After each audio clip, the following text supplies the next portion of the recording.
whole world at our feet. Watching seasons change, our roads were lined with adventure, mountains in the way, couldn't keep us from the sea.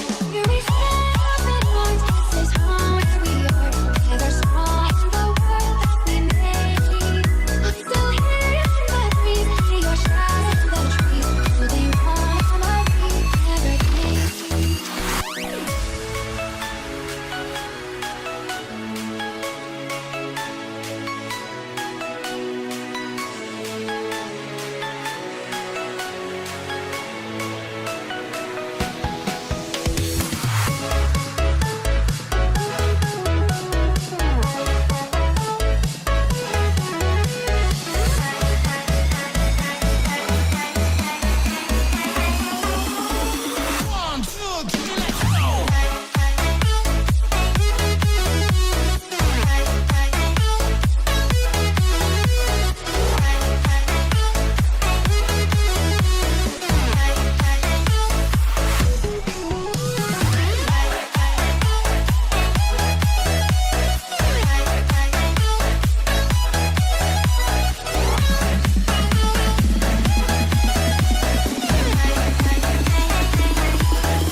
Oh shit.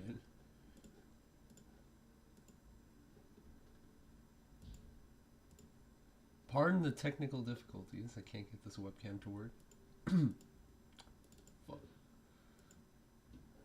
Is it not even plugged in? The fuck? It is plugged in. Why is it not working? Sorry. Oh my god. My first stream back is an absolute shambles already. Jesus Christ.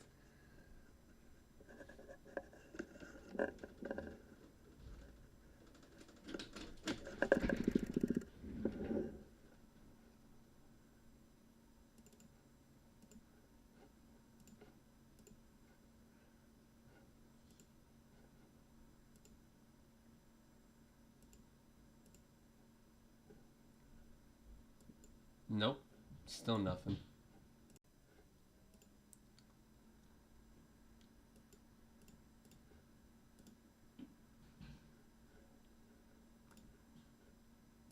Alright, here we go.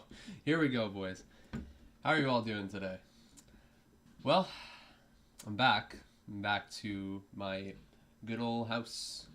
And, you know, the last few days, I'd say between the 12th through 15th, well, maybe not the 12th because actually that was the game I went to, the Lincoln City game, but the 13th through 15th, I wouldn't go as far as to say that those days dragged along, but, you know, I didn't really do that much. I was just in my hotel for the most part. I did a little bit of walking around. I took a bus over to downtown on the 14th for my last day and went around Trafalgar Square and Leicester Square for a bit, but the last few days kind of dragged on a little bit, lack of a better term. You know, 3 weeks in London is quite a lot. Well, not all the time was spent in London. I went up north for a bit, but honestly, I couldn't have asked for any more than what I experienced in that trip. I mean, my expectations were pretty high, but even then, they were exceeded. Even though AFC Wimbledon didn't get a win, I was kind of hoping that they would get the 3 points at least once. They didn't. Not for the want of trying, but, you know, each game had one glaring flaw. And it's just AFC Wimbledon never put together a complete performance. Like that game against Doncaster, they played fantastic in the first half, knocking it about, you know, being dangerous in the final third, but then defensive lapses, obviously. Paul Kalambai, a very dichotomous player. He had an awful game against Doncaster, but then the next game out against Wigan, he played out of his freaking skin. He won every header. He got in good defensive positions. I just wish our players would be a little bit more consistent. Obviously, it's just one player that I'm mentioning, Paul Kalambai, but the Wigan game was just kind of a far cry of the Doncaster game. The Wigan game, for the most part, was just lack of tenacity and confidence in the final third. Like every time we would get in the final third, we would pass in that traditional V-shape, not traditional, but we would revert back to that V-shaped passing like we did against Boreham Wood, and it just wasn't pretty. Every once in a while, we would try to whip across, and Sam Cosgrove had a decent opportunity in the first half where he forced a save. Looked like it was going top corner, but the keeper made a good save. But, yeah, that game just really didn't look like they were going to score at all. And the Lincoln game, well, I didn't get to see the Plymouth game, so I can't really say too much about it. But the Lincoln game, they looked good. Honestly, they looked very good. They created chances. They couldn't put them away. So those 3 games I went to, first it was defensive lapses. Second, it was lack of confidence in the final third. And third was lack of finishing. We were so confident in the final third, we couldn't finish. So it's just every game, there's one new flaw that pops up that ends up biting us in the ass. And it's just, we cannot put a complete performance together. But that being said, today, I think our lineup's not too bad. I mean, Dapo Mabure, not having Maka is going to hurt a little bit, but Dapo Mabure looked fantastic last time. He actually won a few headers in the air despite not being extremely tall or imposing. I think he did well in that aspect. I think, off the ball movement was good. And had a couple of shots, actually. One of them coming from a chest touch from Rodoni, and he tried to blast it from outside the 18 first time and forced the keeper to save it low and hard. It was a shot that was low and hard to his left. And there was one instance where he won a header from a corner, actually, and forced another save. So, Dapo Mabure, going to be looking forward to seeing how he does today. And let's see, Rodoni and Asal. Rodoni's playing at cam, and that's the first time I've seen him play cam in a long time. Usually he's out wide, and, Rodoni tends to be a little predictable sometimes. He likes to make a couple step overs, take his man on 1v1, but then he usually takes us to his left foot most of the time. And I do like to see Rodoni at cam in lieu of Luke McCormick, and I think he'll have a little bit more freedom to roam around a bit more, and he can pack a pretty decent shot when he gets the opportunity from outside the 18, just inside the 18. Maybe not too far out. From like 30 yards out, you don't really fancy it, but and then Asal, of course, on that right-hand side. I think that's where he thrives. Personally, he's been playing on the right at times this season, on the left at times. Well, most of the time on the right, but I think he thrives on the right, and we'll see how he does. And Hardigan, of course, making his first start in, I want to say, like 8 or 9 games or so. I think George Marsh, ever since the Portsmouth game, I think that's the first game he started, he's been holding it down in the midfield. But Anthony Hardigan returns to the side, and against a pretty dodgy Cheltenham defense, I think that could work out. I think he can put some good balls into the box.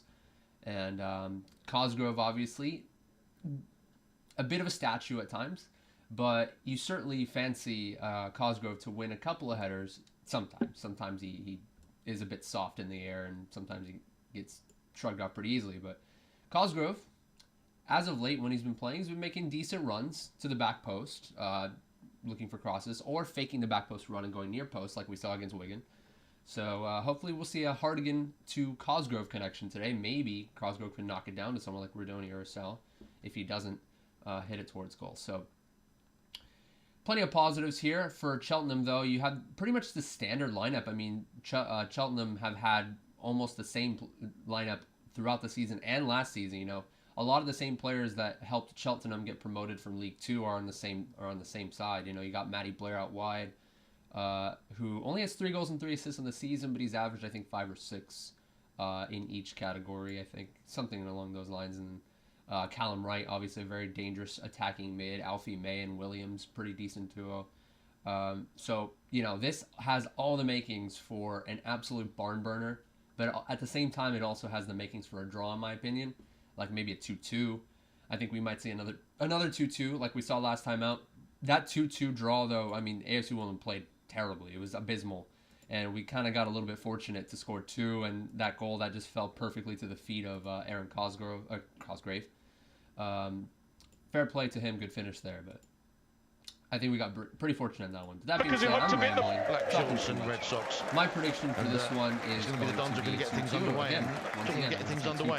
Joining me on the mic as always this afternoon, the man who's become very much known as the Housewife's Choice. It's a good afternoon to Mr. Cosgrove is going to break his has been very much on this area of the country in recent days. And let's hope Wimbledon are at the races for this one against Cheltenham. Alfie May and Callum Wright. That being said, here we go, ladies and gentlemen. So here we go then, the Dons attacking the goal to our left then in the first half, and straight away the ball played all the way through, and it's the first touch of the afternoon no way.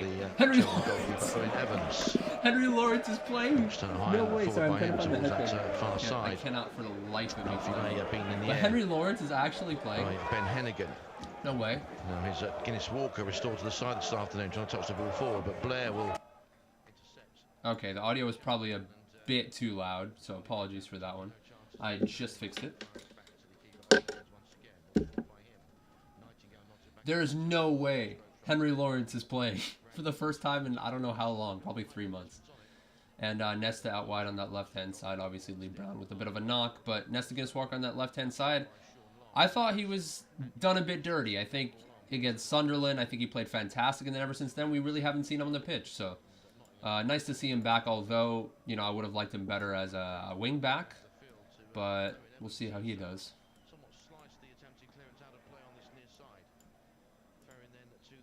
So I got to set up the timer real quick. Let me do that.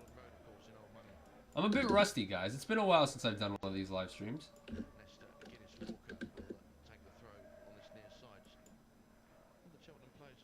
All right, I think we're good. We're good.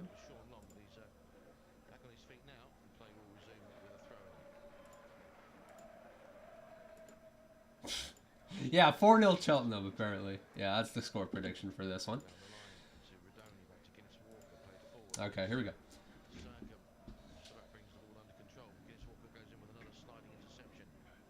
Ooh. Crossfield pass intercepted here by Depo Mabude. It was a poor pass, but then he tried to play inside Cosgrove. Through the middle. Rarely do we ever play through the middle, so that was a bit of a shock there.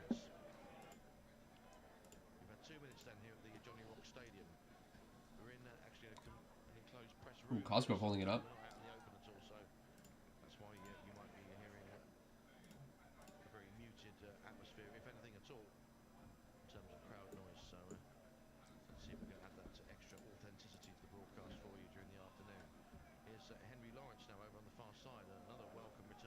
Yeah, I tried to knock it forward, but it was easily headed by the outside back. Let's go, Dapo.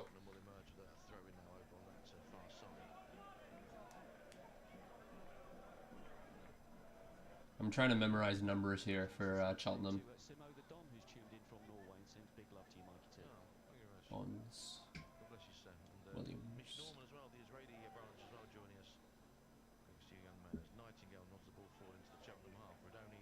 Rudoni tried to fight with Bonds there, and he ends up winning out on that exchange.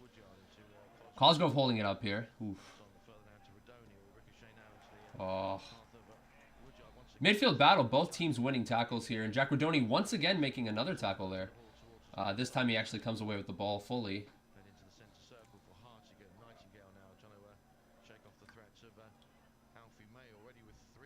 Both teams are keen on playing it very direct so far. That being said, the switch over to Henry Lawrence and his intended pass over to the outside back was a very poor one. Or to the center back was a very poor one. Thankfully, Alex Woodyard was able to come away with it and tackle Circum. Yeah, a couple of misplaced switching of the pass, switching of the play, as they AFC Wimbledon tried to switch it over to the left-hand side, and it was out for a throw-in. So, two pretty poor passes on the switch already. What do I make of the new signing? Quite frankly, I don't know much about him. Derek Osei, the winger. I don't know much about him, but in terms of you know, positioning and whether or not we need someone out wide, I do think it would help to enhance the depth a little bit more in the wide areas. But I think honestly, I don't really have much of an opinion. I would have to do more research on him. So apologies for that one. Anyway, Cheltenham are, well, AFC Wimbledon pretty much have all 11 players behind the ball right now. Way.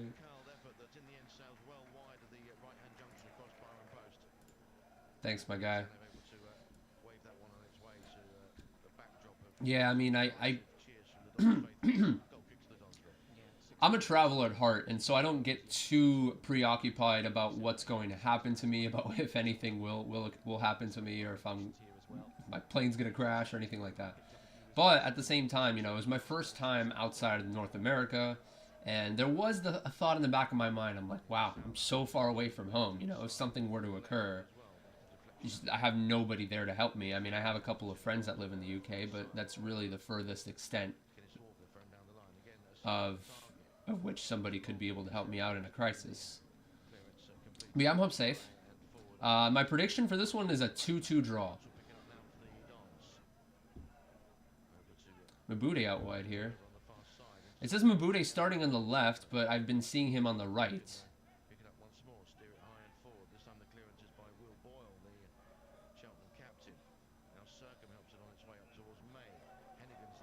Ooh.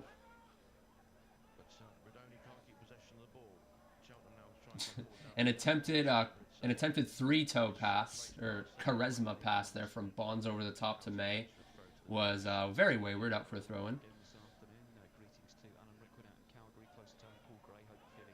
Woodyard's got plenty of space now. Knocks it back over to Hennigan, though. Asal's on the left. I don't know why Google's saying that Asal's on the right. He's actually playing on the left.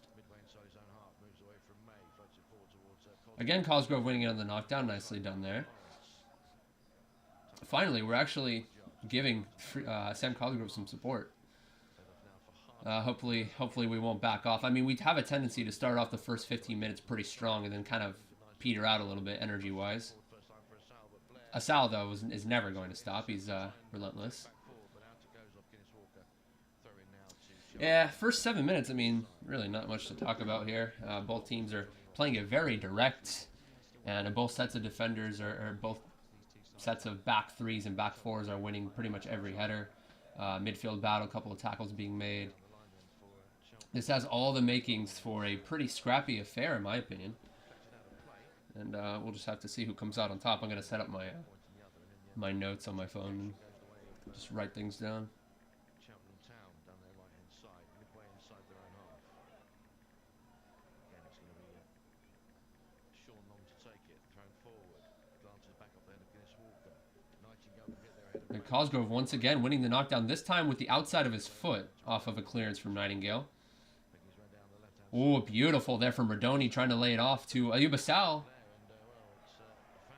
Yep, beautiful. Sam Cosgrove winning the knockdown with the outside of his foot, and then Guinness Walker playing it over to Rodoni on the hold-up. First time Rodoni with the outside of his foot laying off Ayubasal, and Asal draws the foul there from, I think that was Circum who committed the foul. No, it was actually Matty Blair who was coming back on the right mid position. Free kick here in a dangerous position, and this is where you'd want someone like Hartigan to whip it in. Hartigan obviously haven't, I say obviously a lot, it's just a term I throw around loosely, but Hartigan hasn't started since I think somewhere before the Portsmouth game, and we'll see how he does on the delivery. Ooh, great ball. Ooh, actually no. It was a good ball, but it went just over the crossbar and kind of bent in towards the goal there. Just over a few yards over the bar there. Goal kick.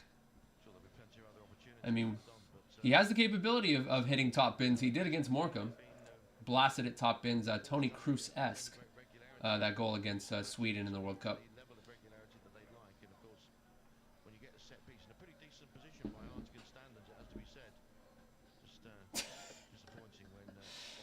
I've said the same thing at some point in this season. I think earlier in the season I made I found out that Hartigan was only 22. I'm like, there's no fucking way. Anyway, Cosgrove and Asal with a 1-2 here as Asal tries to knock it back. Ooh.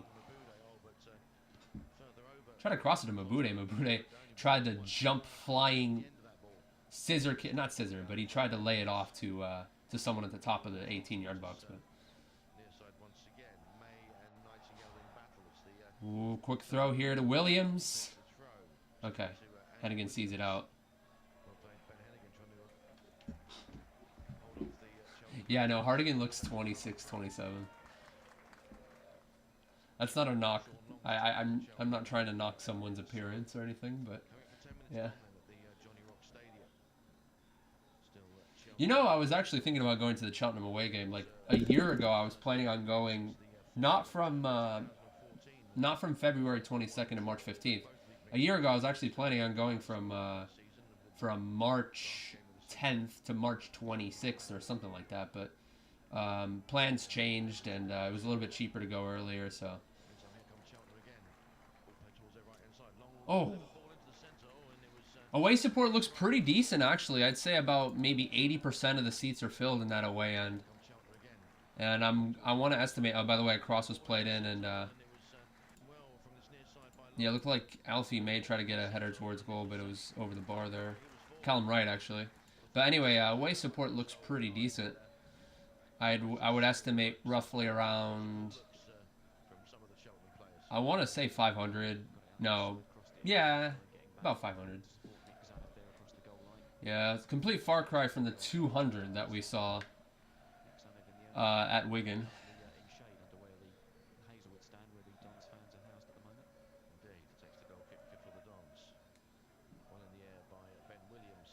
They're never gonna score.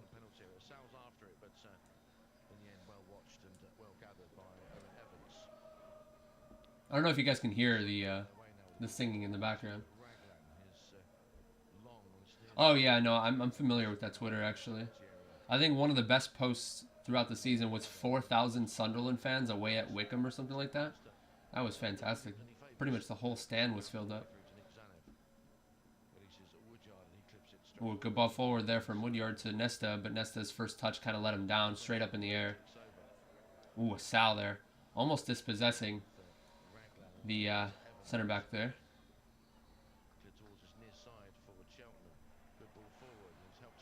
Ooh, this is really good stuff from Cheltenham. Thank fuck it bounced off Hennigan.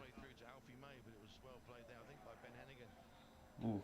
Wimbledon knocking around pretty well at the 1-2s.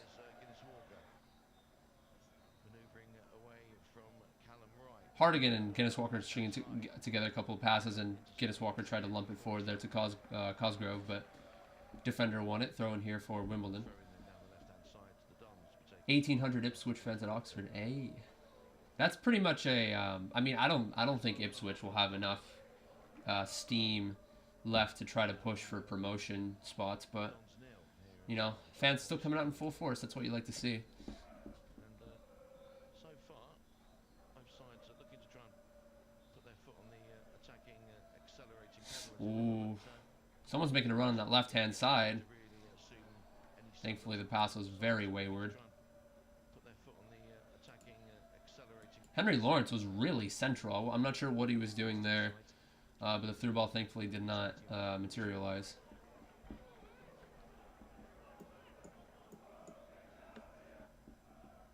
Through it now then to Cheltenham. Side their own half, in fact, only a few yards forward from their goal line. In the end, it's going to be a Sean Long look to take it. League One results. I will pay close attention to some of these games. Ooh. Interesting. Yeah, Hardigan first time after the header won by Nightingale. Tried to blast it from about 35 yards out. Decent pace, but keeper was able to collect that one. Anyway, Fleetwood are playing Doncaster. I am inclined to believe they're probably going to get at least a point out of that one, Fleetwood. Wigan, Morecambe should be comfortable for Wigan, but Wigan have not really played that great as of late. I mean, they've been getting results, but I will get to that in a second, once we see a dead ball here. Oh, fantastic ball there from Asal. Come on! No! Asal! He's 1v1 with the keeper. And that was why. Oh my god. That was a fantastic ball from Hardigan there. With his left foot, first time receives it from the outside back. No, I'm sorry, receives it from JaggyDons on the hold-up, but he received it square, and then he just kind of chipped it over with his left foot. It bounced a few times. Asal took a touch. And he tried to, yeah, his first touch got away from him a little bit, so he tried to poke it, and it was a good 3 yards wide of the near post. That is a let-off. Extreme let-off. Oh, here we go. The outside back gives it away. Cosgrove. Ooh, take a touch, Mabuna. Come on. Ah, it took too long, man. Yeah, Cosgrove on the left-hand side just tried to play it into to somebody. It was kind of whiffed a little bit, but then Mabude at the top of the 18 kind of waited for the ball to get to him instead of attacking the ball and maybe trying to drive it with his left foot first time. Tried to take a touch toward his right foot, but in the end, it was Elliot Bonds who was able to get in the challenge and draw the foul as Mabude tried to strike it and pretty much just whacked Elliot Bonds there. But yeah, Alabama, it was a fantastic through ball there from Anthony Hardigan, first time off of the square ball from JaggyDons, and a fantastic run from Asal. It's just, you know, his first touch took him away a little bit, and then he tried to poke it home, and it was a few yards wide of the near post. Very disappointing. Oh, hey! Come on!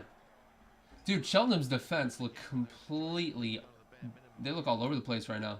It was a simple ball over the top there from JaggyDons in which one of the center backs tried to head it and just went all the way back.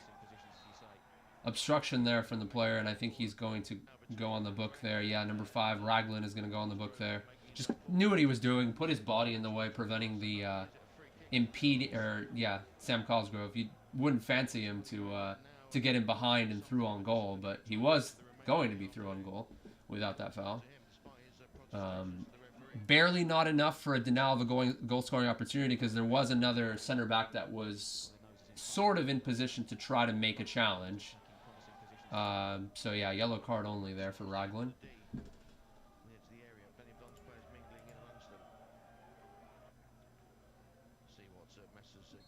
Number 15, Boyle, I mean, he was caught really high up and he tried to win the header and it pretty much went over to the other side. Nothing doing from the free kick over everyone's head.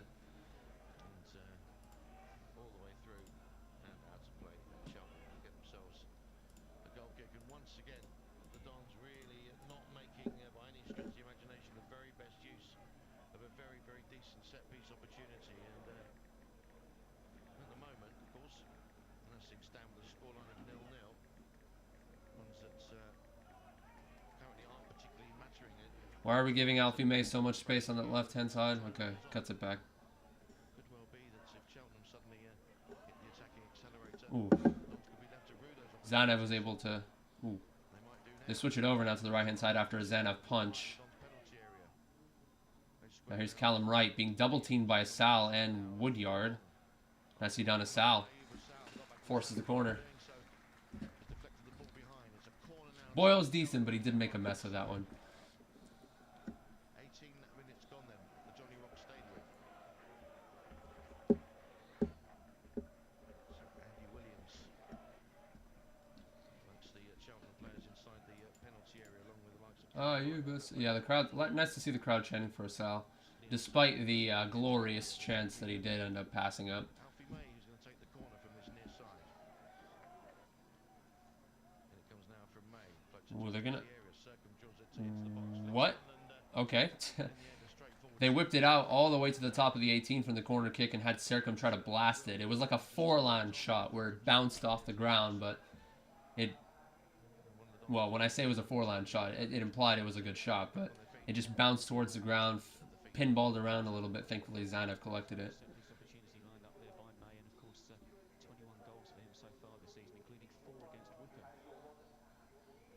Nicely done, Nightingale.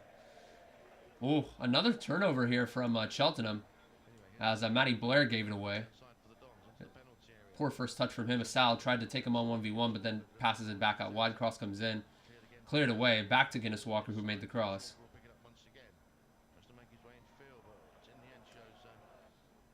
Okay. Why is Maka out? I think it's a bit of a knock. He's not even on the team sheet right now, so... Alfie May is pretty good. Oh, Woodyard. You usually don't see him making a run down the outside, but he took on Matty Blair and was able to get the cross off. But the cross was knee height, cleared away. Yeah, how many goals does Alfie May have this season? 18. 18. I think he might be somewhere in that top 8, I'd say, of leading goal scorers. And oh, Hennigan wins a knockdown, and a foul by Sal as he tried to bicycle kick it, but he hits, I think, Boyle straight in the chest. But yeah, their other striker too, Andy Williams, 35 years old. He's been around the block in League One. You know, he's had pretty prolific seasons for Yeovil, for Swindon, and Doncaster. Northampton too. He's probably averaged around like maybe 10 goals throughout the last 10 seasons he's played in League One. Goals have been at a premium for him, but anyway, Ayuba takes 1, 2, 3 touches. Unfortunately, gets dispossessed.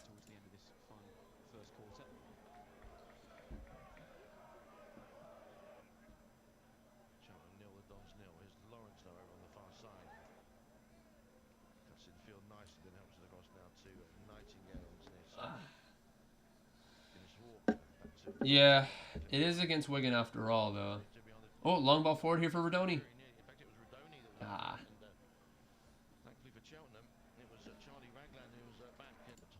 Yeah, that was a pretty dangerous ball into Rodoni, but Raglan was able to beat him out for physicality in the end.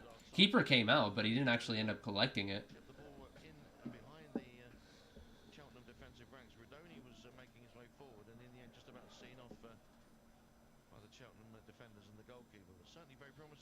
I like the way Rodoni's been playing so far, though. He's been very active both on and off the ball, and I think when he's on the ball, he's, you know, holding it up pretty well.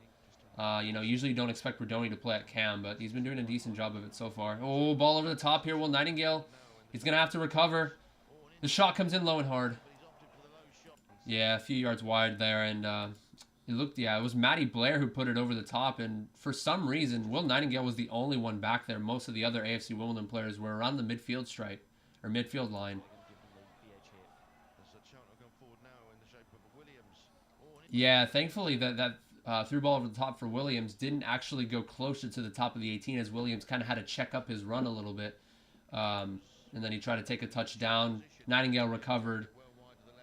and forced the shot going wide there. But yeah, Nightingale did get beat over the top in that instance. It wasn't Nightingale really, it was the entire back line that just got caught sleeping. Given the resurgent recent form of Cheltenham, that they need to keep very close tabs indeed on the likes of May and Williams. Yeah, Mark Robinson talking about how well they've recruited in terms of their forward players. In particular already, of course, as I've touched upon, May, their top scorer at the moment with 21 goals, is a real danger. Cheltenham nil, the Dons nil. 23 minutes gone then in this first half. Here's Williams trying to nod the ball back to right, and in the end it's Circum who tries to find Williams again. Oh, Guinness Walker gives it away as he was forced. Challenge was forced by one of the players, and it goes all the way back to the final third of Cheltenham. Gets there just ahead of They try to steer it out wide to Williams, the outside mid, but the pass is too far ahead of him, thankfully. goes for a throw into the Dons, taken by Lawrence to Hartigan. Lawrence once again, Hartigan once more. There's Woodyard.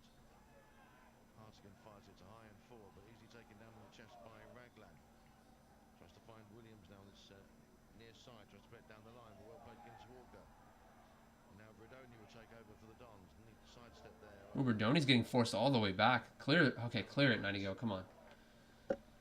All right, he does get the clearance off there, but hold on. Let me switch the commentary. Oh, it's already... The away commentary is already selected, but it's not actually playing the away commentary. They switched the home and away commentary. The home oh, what am I saying? I'm dumb. For some reason, I was thinking of the home commentary being AFC Wimbledon I follow if you are subscribed. I don't know. My mind just farted. Okay, so I switched it over. Just ignore everything I said there. Sean Long's been on the spinach, you know, trying to get those long throws, because I mean, Cheltenham scored from 2 of them last week at Morgan, didn't they? And he certainly looks to add in a bit of length to them. Yeah, here he comes. Another long throw here. First one was cleared away by Hennigan. And then flicked away towards Mabude, but just has it taken away from him by Circum. Ben Williams then plays a good ball out to this right-hand side to Long. Long looks to take on. Longest forced out there by Guinness Walker. First time cross, though, from the other player. Ooh. Oh! There is no way that did not end up in the back of the net, dude. There was a like super high looping cross that Williams won in the end. The header was high and looping, hit the crossbar, and then Alfie May tried to... That was actually Williams. After he initially won the header, he tried to bicycle kick it and missed it completely. Zainab collects in the end. Wow. Bit of a let-off there for... Yes! JaggyDons played forward. Nick Zanev rolled it out, and then the first time through ball there to JaggyDons. Oh my god, from one end to the next. Nesta Guinness Walker, all he had to do was just lump it forward to JaggyDons, and JaggyDons finds the space in between Boyle and Raglan, and he just finishes it bottom corner with his left foot. All of a sudden, I mean, Cheltenham were about to score. Nick Zanev didn't even roll it out right away. It wasn't even a counterattack. He just stayed cool, stayed collected. Okay, simple roll out to Nesta Guinness Walker. Okay, Nesta. Oh, through ball. Instant through ball. Like, that was too easy. Too easy. AFC Wimbledon are on the score sheet. I'm sorry. You were awake. I'm sorry, you were awake. I got carried away. Oh my god. Hold on. What the hell happened? My scoreboard is actually acting up right now. Okay. We're good now, boys. Managed to get himself, finished it very, very well from his point of view, but not great from the Cheltenham point of view. But now here's a chance for May in the box.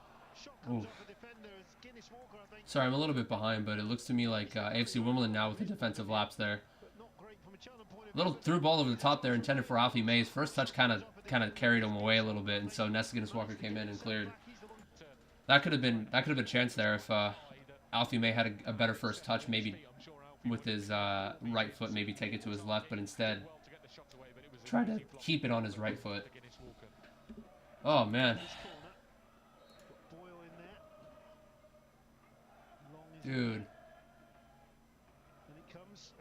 Oh shit, Zanev. Okay, okay, thank God.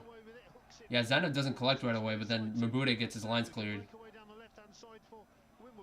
Come on, Asal. He's driving down that left-hand side. Hey! Yeah, Callum Wright brings him down. He won the man, and it's a free kick to Wimbledon. Again on this touchline on this near side. Another chance for Hartigan to put the ball in the box. That was very dodgy there from... yeah, that was extremely dodgy there from Nick Zanev. I think there was a player that put pressure on him as he was trying to collect it. In an attempt, but Asal just drew him into the foul to win the free kick. He knew what he was doing there, and it's a foul. It's a clever bit of football, but he's certainly a bright spot. They're two bright spots, aren't they, Redoni and Asal? Yeah. You would imagine if Wimbledon don't survive, all right. one, there will be a So we saw a free kick from this distance, from about the 5th minute. This one's just a bit further out, so I don't think Hartigan's going to drive this one towards goal. You have to play him and sort of build a side around him. I think Redoni's probably the better all-round footballer. Asal looks better because he's a good dribbler. Hartigan with the free kick. Drifted into the box, headed down, hooked away by Ben Williams, and Wimbledon have it though with Henry Lawrence, and just yeah, header was cleared. Oh, Lawrence. Cheltenham half. Lawrence comes away from May, goes across the pitch to Woodyard. Woodyard sends it down the right hand side, but shanks it completely, and it's out for a throw. Cheltenham 0, Wimbledon 1. 29 minutes gone here on BBC Radio Gloucestershire on all the frequencies. David Smith's match day. You say David in the studio, 1333 via text, Gloss is the first word via text. Tweet at BBC Gloss. Ball is with Elliot Bonds in midfield for Cheltenham. It's headed. Wimbledon have it again. Nicely done there by Wimbledon as Cosgrove knocks it down. Redoni tries to play Asal first time, but just a few yards away from him. Cheltenham have been switching their lines quite frequently. They try to switch it over on the right-hand side. Guinness Walker, but the Wimbledon defender blocks the cross, and Cheltenham will have their third corner of the afternoon.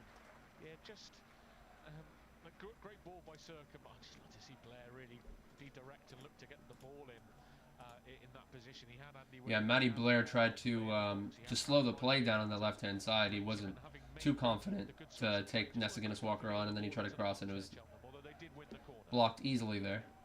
But out for a corner kick, though. And they have a couple players who can win headers, Boyle and Raglan notably. Hopefully we can keep them at bay.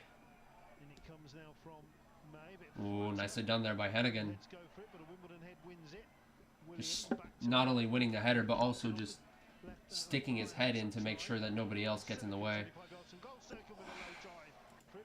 Yeah, Danger hadn't fully passed there, and then square ball there all the way to Circum. He took a touch, try to drive it low and hard, a few yards wide. The goalkeeper made the save. Cheltenham looked to just maybe have settled a little bit. One thing that I do, I think that Cheltenham just don't win enough ball in front of their back four. They don't produce on their back three, their centre half. So I'd like to see Elliot Bonds just be a bit more aggressive. He's here. Super Jack Redoni. Yeah. No worries. Yeah, it was a great run from Redoni. I mean, to be fair, I wouldn't say to be fair. I didn't want to take anything away from Jack Redoni because it was a good off-the-ball run, but Cheltenham were sleeping on that one. Like, it took them a good second and a half to 2 seconds to react to that through ball, and at that point it was already too late. But yeah, as I said before, we will bottle a 1-0. Let's see. Hopefully not. We always find. Ain't that the truth, yeah. But we'll see.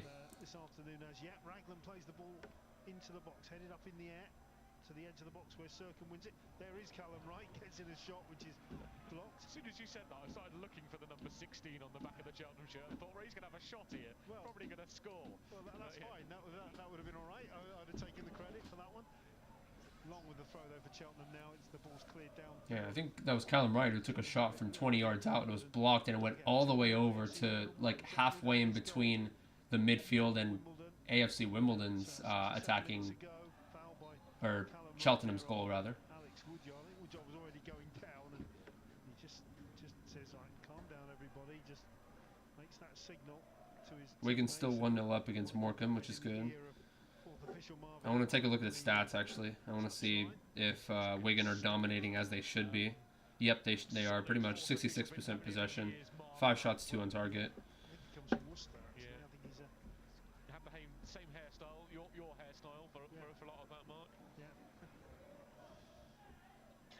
F then is going to take the goal free kick for his side.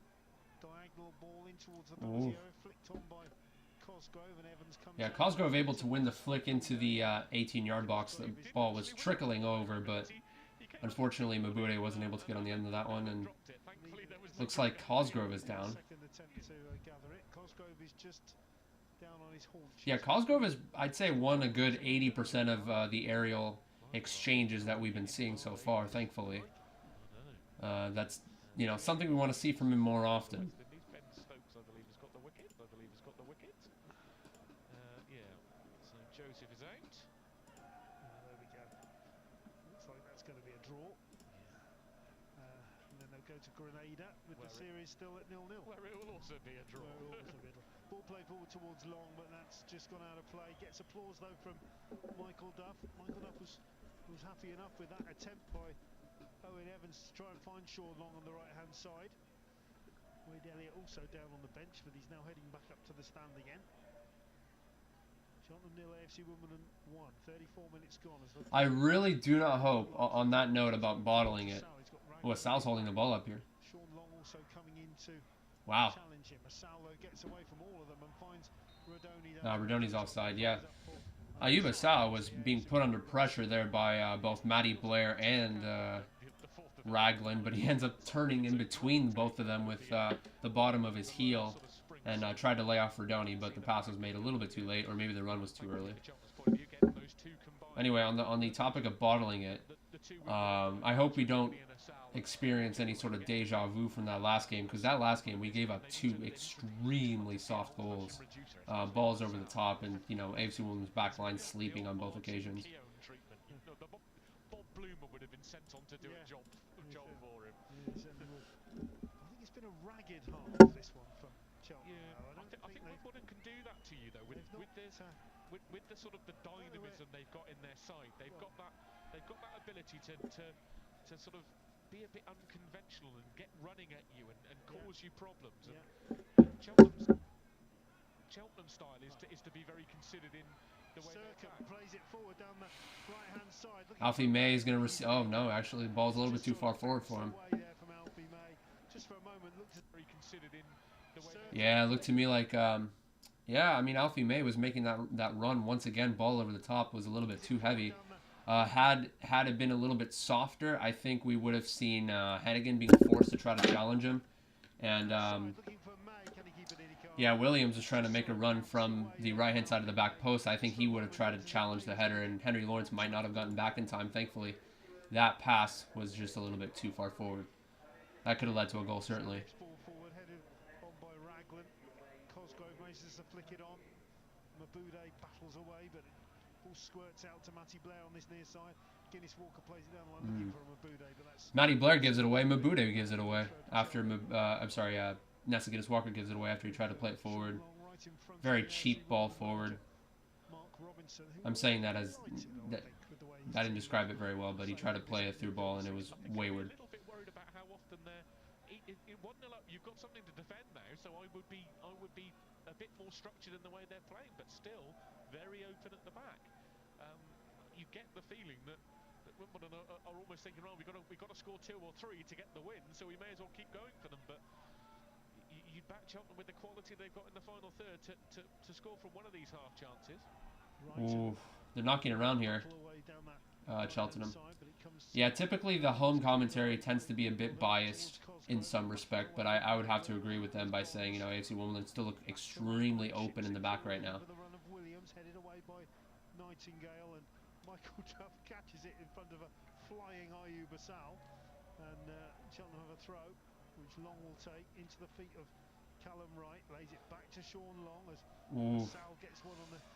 AFC Wimbledon have to be careful because Anthony Hartigan came up all the way to try to follow his runner, but thankfully he actually ends up making the challenge there. Lawrence into the feet of Rodoni, 20 yards from goal. Henry Lawrence driving the ball square to Rodoni. Great first touch by Rodoni, but then the shot was kind of weak with his left foot. Take a look up. He tried to spread the ball wide, but his pass was woeful, and it allowed Wimbledon almost straight into a... Well, the pass was woeful, yeah. I mean, he could have maybe played it with a little bit less pace, and it was also kind of shin height. It was a great first touch by Rodoni, though, but the shot was weak. Long drives the ball out to Ben Williams, who finds May down the left-hand side. May looks to cut inside to find Boyle. Boyle to Bonds. Bonds out to this right-hand side. Ooh. Andy Williams, who heads it down. Offside flag is inside. Yeah, I'm rewinding a little bit just to see, because they were knocking around. It looked pretty innocent, pretty innocuous, but then all of a sudden, just Bonds putting a ball over the top there. And, where was Guinness Walker on that instance? What the fuck? Yeah, ball over the top there, over the head of Guinness Walker, and Williams nodded it down toward Matty Blair, who is somehow in the center, top of the six, but he was offside. Andy Williams was all alone in the penalty area. They're not a great defensive side, Cheltenham. If they can force more and more pressure, they will get openings. It's their ability to get that pressure because they're not controlling the game in midfield. The game's at Wimbledon, 4-3 and 2 all. So you know Let me see the scores right now. They haven't kept a clean sheet. They may have scored 6 goals against Cheltenham, but they've also conceded 5, 7 now. Yeah, 7 now, but they've also conceded 5. So you know. Trying to pull it up. They're What the good fuck? at both ends of the field, shall we say? You know, good at one end, but not so great. Okay, there we go. Raglan with a diagonal ball out towards Circum, headed away. Cheltenham have it back though. Looks down the line, looking for the run of Ben Williams, but Henry Lawrence will hook it away for Wimbledon. Right, nods it down, looking for May, but it's Nicely done, Nightingale. Oof.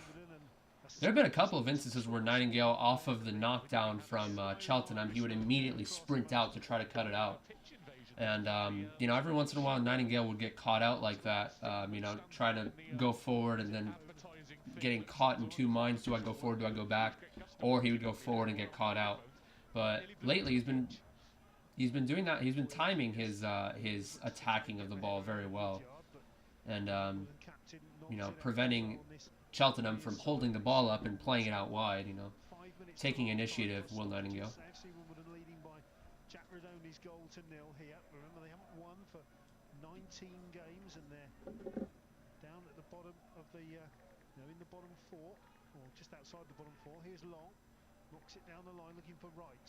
Wright tries to play it inside, but Guinness Walker blocks it. But it's good play by Wright to win the ball back with Cheltenham, and now it's been a bit of a melee down there, and Wimbledon have been came off Alfie May, and he's really not. That was an interesting exchange there. To win the ball back. Wright tries to play it inside, but Guinness Walker come off you, and it's a throw to Wimbledon. Yeah, Wright ended up going shoulder to shoulder there with Anthony Hartigan, and then Wright fell down, and then he was trying to play from the ground, and then ball bounced around a little bit. That was fairly interesting.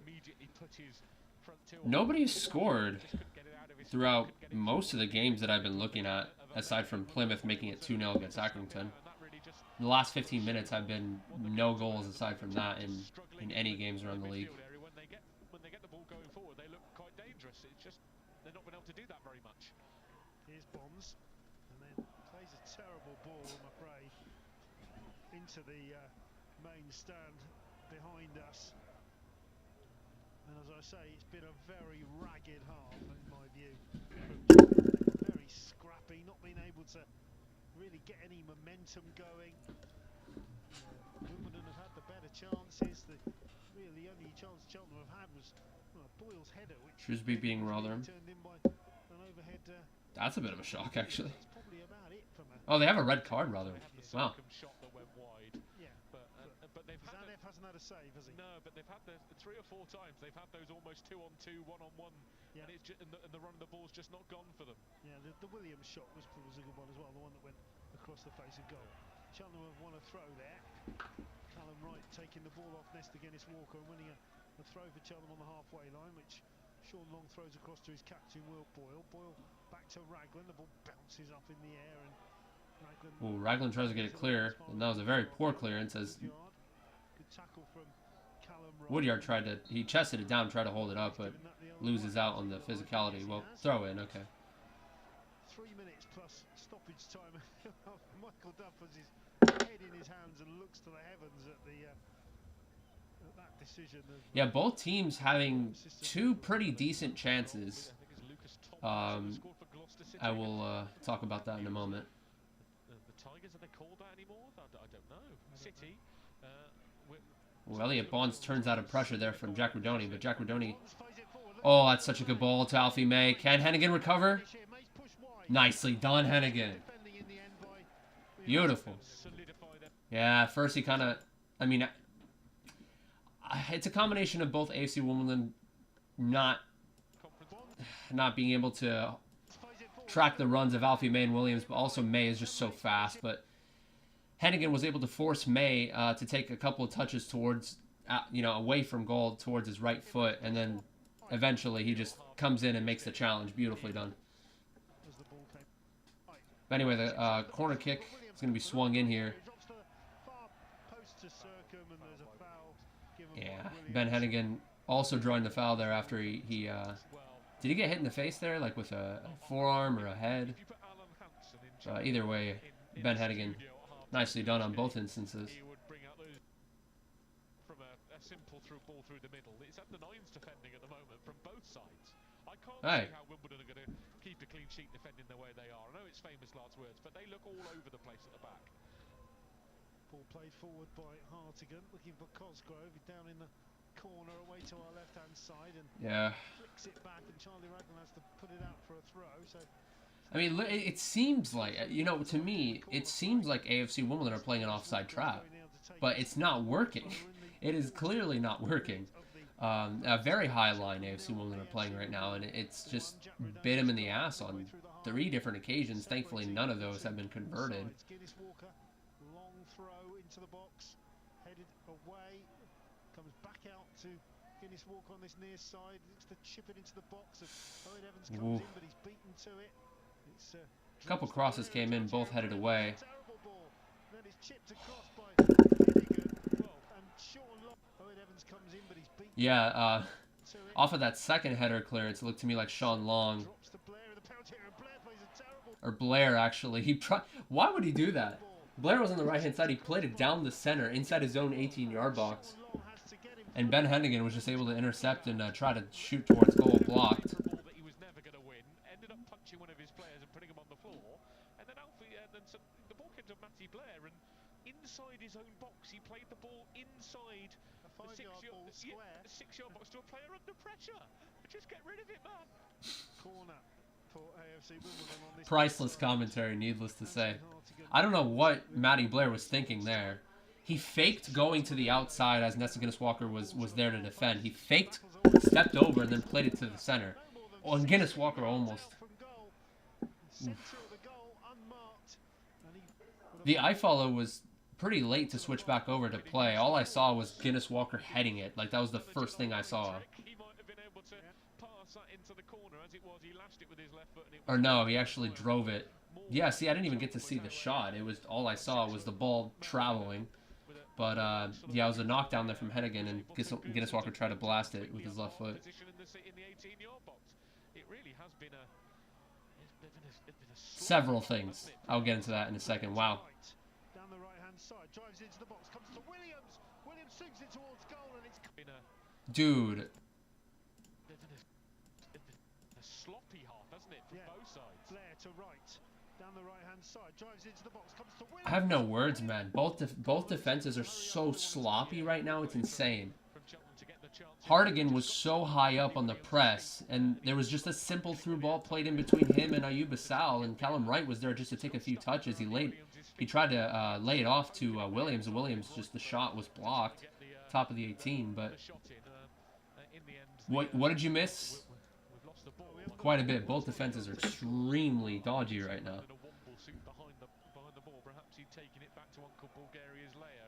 In one instance, actually, Matty Blair, outside mid for Cheltenham, was on the right-hand side after a corner kick.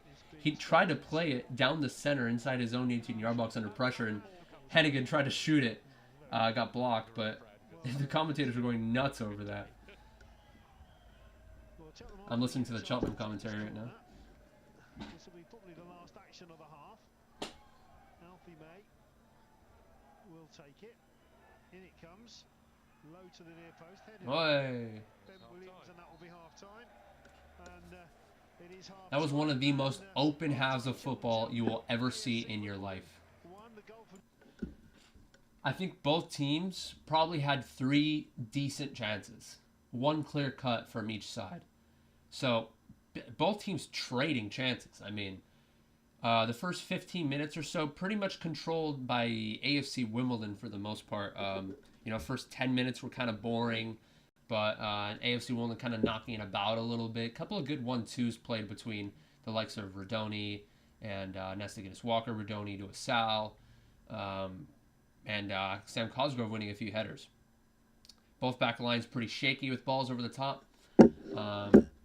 One instance where Williams was played over the top, and Nightingale was pretty much the only player behind the midfield line in his own defensive third, as a throw-in from Wimbledon ended up being cleared first time by Cheltenham, and the back line was nowhere to be seen. Thankfully, the ball wasn't too far forward enough to where Williams could run onto it. He had to check up his run, and then it allowed Nightingale to recover and force a kind of semi-poor shot. The shot from Williams is driven low and hard, but a few yards wide of the post. And then another ball over the top to Alfie May about 20 minutes later, around the 40th minute. Thankfully, Ben Hennigan was able to recover and force Alfie May to go away from goal a little bit and block the shot, Hennigan, and force the corner. But yeah, AFC Wimbledon with a couple golden opportunities. Ayuba Sal, a few minutes before Rodoni put his away, actually, Ayuba Sal was played in behind, and very poor effort, man. I mean, his first touch took him away a little bit, but he could have still been in a position to steer it towards goal. He tried to lean forward and poke it near post, and it was a few yards wide. So both teams having chances. One header from Williams ended up hitting the bar, and Zanev collected it in the end, throwing it out to Guinness-Walker. Guinness-Walker playing it all the way up to Rodoni, and Cheltenham's defense sleeping there. Rodoni puts it away. So 2 golden opportunities for AFC Wimbledon versus 3 or 4 maybe decent opportunities for Cheltenham. So the half was what it was. It was elementary schoolboy defending from both sides, really. But the likes of Nightingale and Hennigan, they got caught over the top a few times, but then they recovered nicely on most of those instances. And Nightingale won a good amount of headers. Hennigan won a good amount of headers.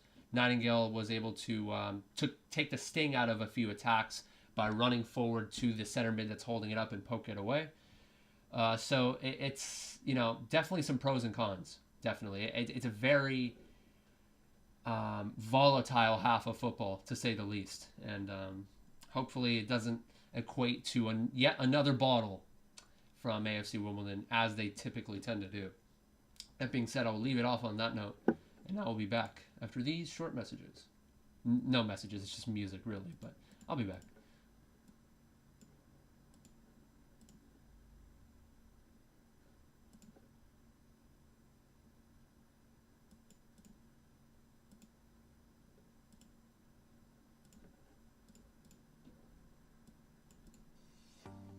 Don't you think this is starting to wear me? You've been raining down like hail. I'm weak. I have tried to give you my soul, but you can't love something you own. It's too late to repair what we made. What can I do? Time flashed by and I woke up on the other side of the moon. The sun don't rise, all the light is gone from me and you.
can I do?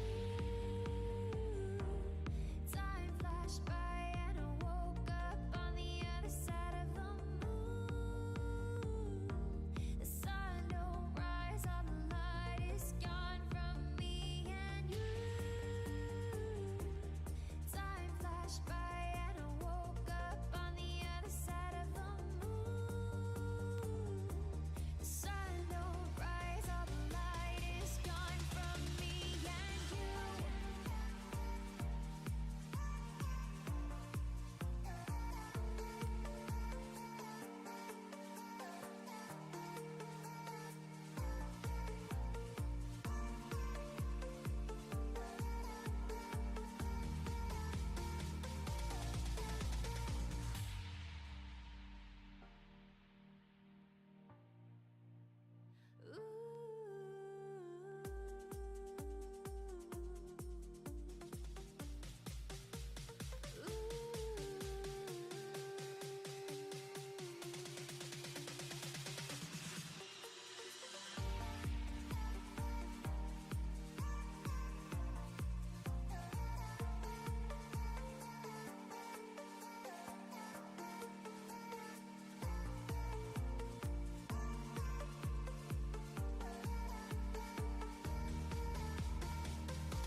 I've been reading books of old, the legends and the myths, Achilles and his gold, Hercules and his gifts, Spider-Man's control, and Batman with his fist.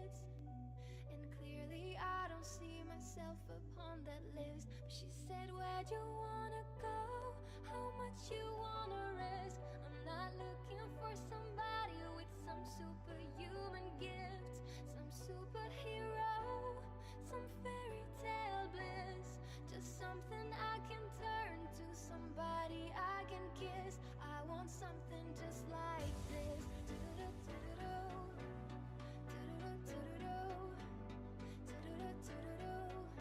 I want something just like this.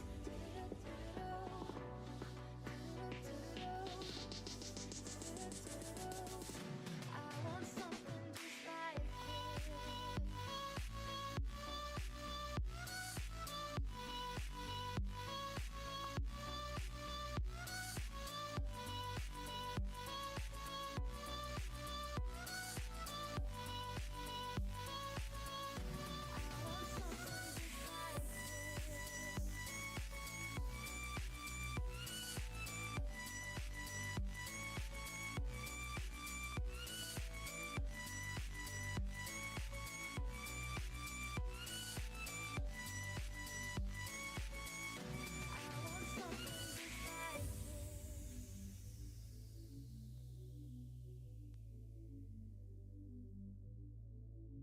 I've been reading books of old, the legends and the myths, the testaments they told, the moon and its eclipse, and Superman unrolls a suit before he lived.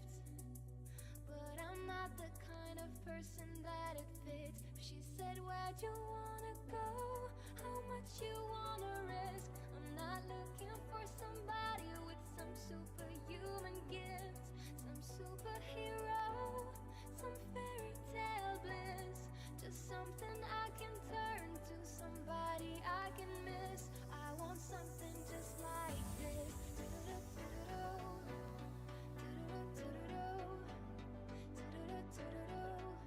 I want something just like this.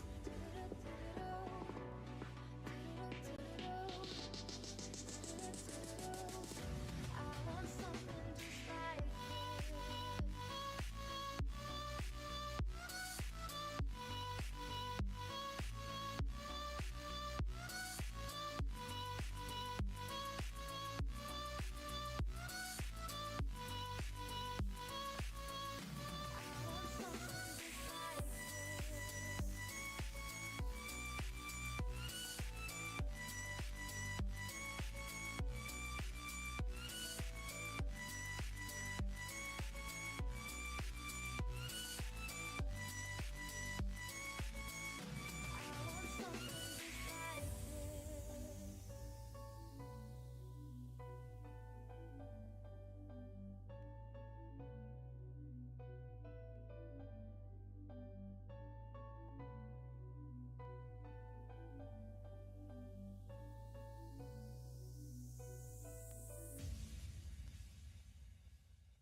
I need to know why you're all about me.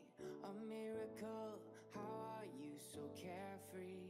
Living a dream, I'm running in circles. 'Cause help me find my way through your atmosphere till the stars don't shine in the morning. Would you take my hand? Will you have no fear? We can stay up late telling stories. Let me fall apart, come and save me. I need ya. We can take this far, we just have to start. I need to know why you're all about me. A miracle, how are you so carefree? Living a dream, I'm running in circles. 'Cause I need ya.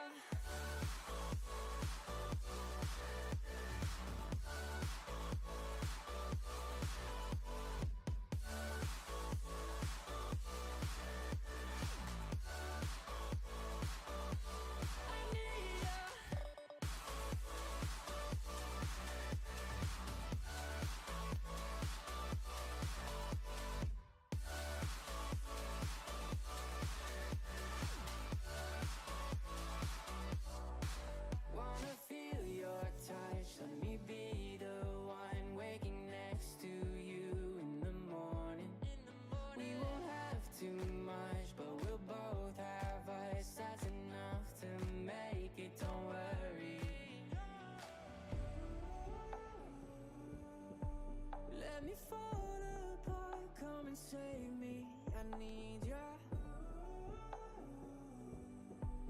We can take this far, we just have to start. I need to know why you're all about me. A miracle, how are you so carefree? Living a dream, I'm running in circles 'cause I need ya. You know that I need ya. I swear that I need ya.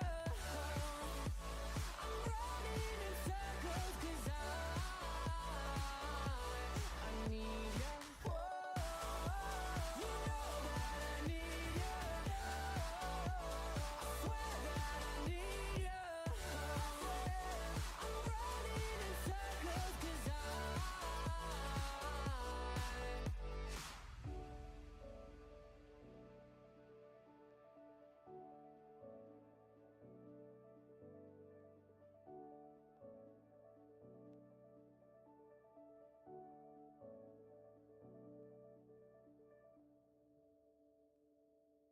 All right, I'm back.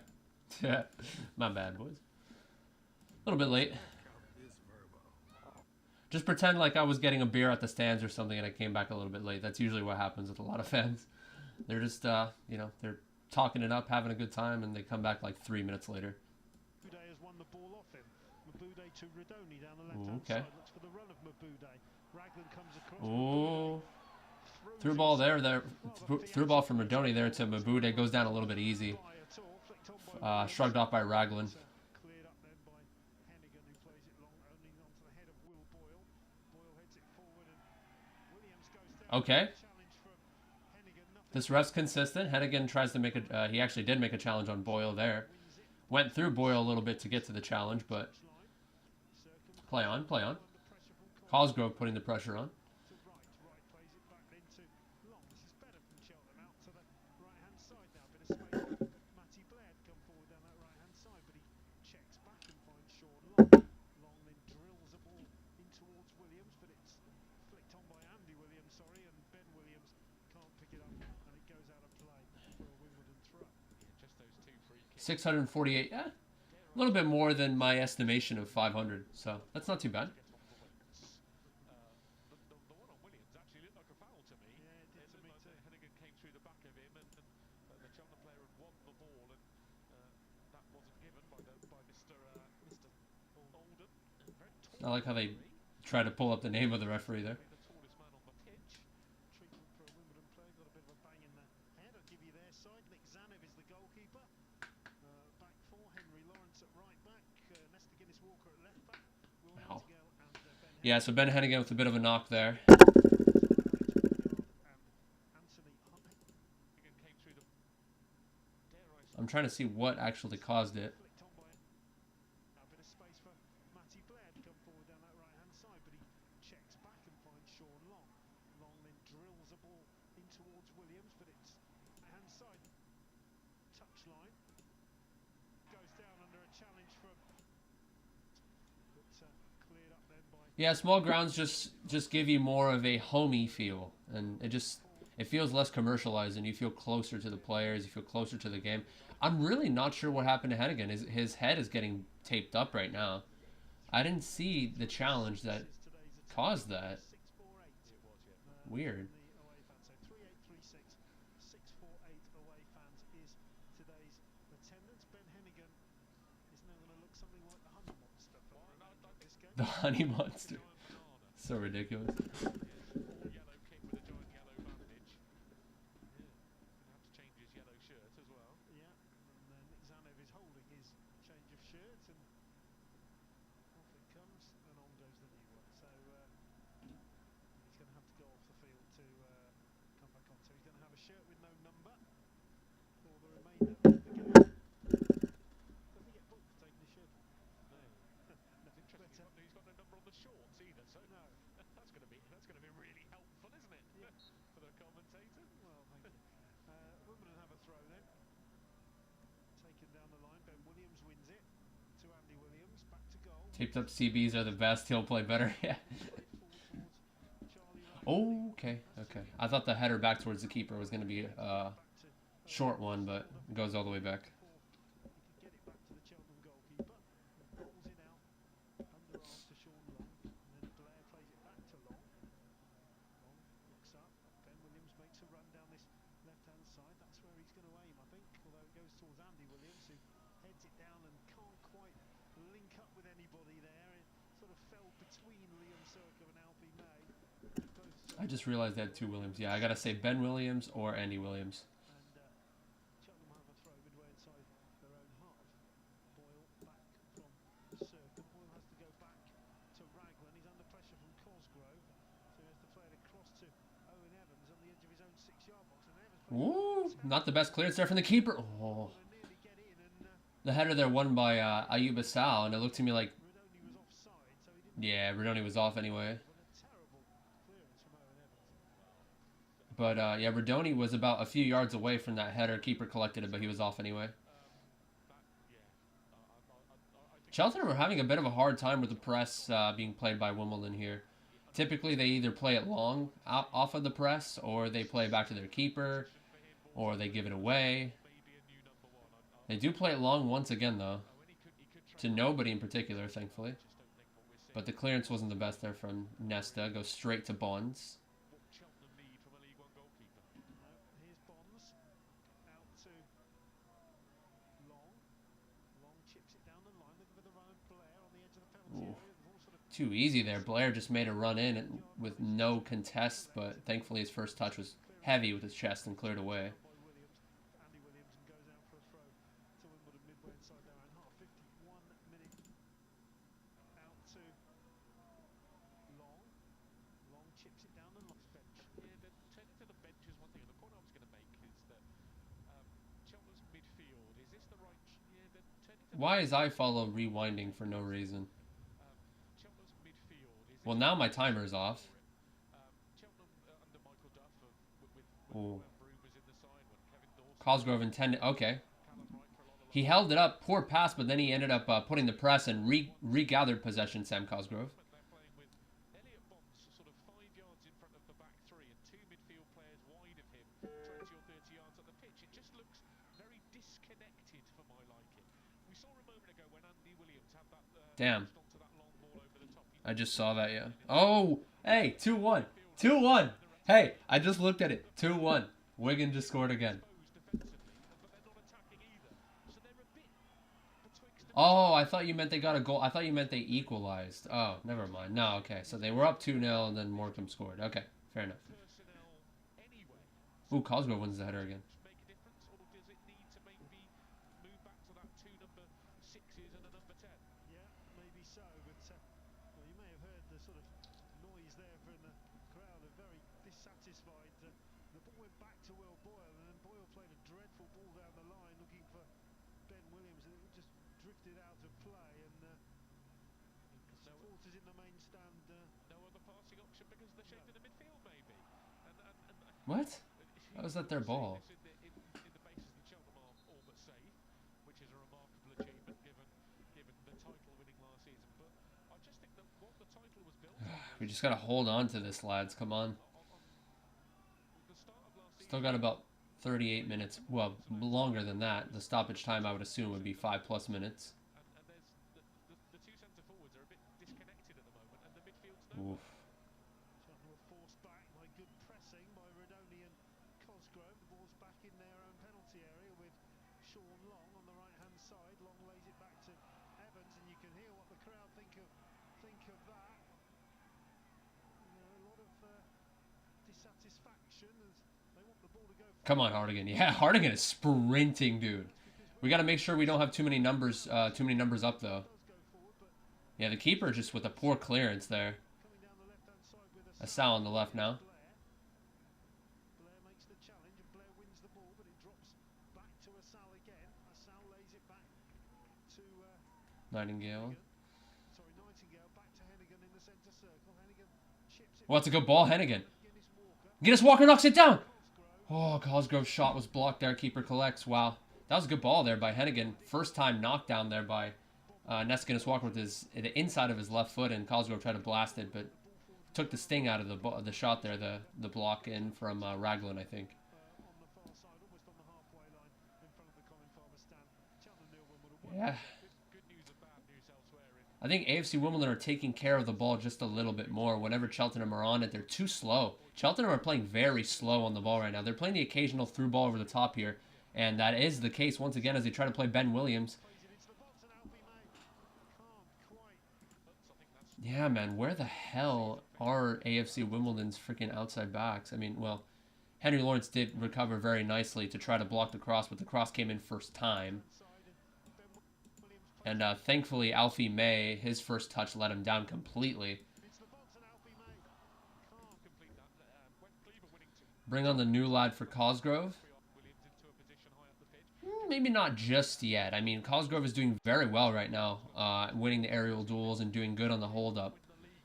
But I'd say maybe around the 70th, 75th minute, perhaps maybe. I'm trying to think of who else we could bring on. Yeah, I think Chislett maybe. I don't know. I'd say maybe Chislett for Sal, but not right now. It would be towards the. Honestly, I think if you're Mark Robinson, I think you're content with the lineup that we're seeing right now.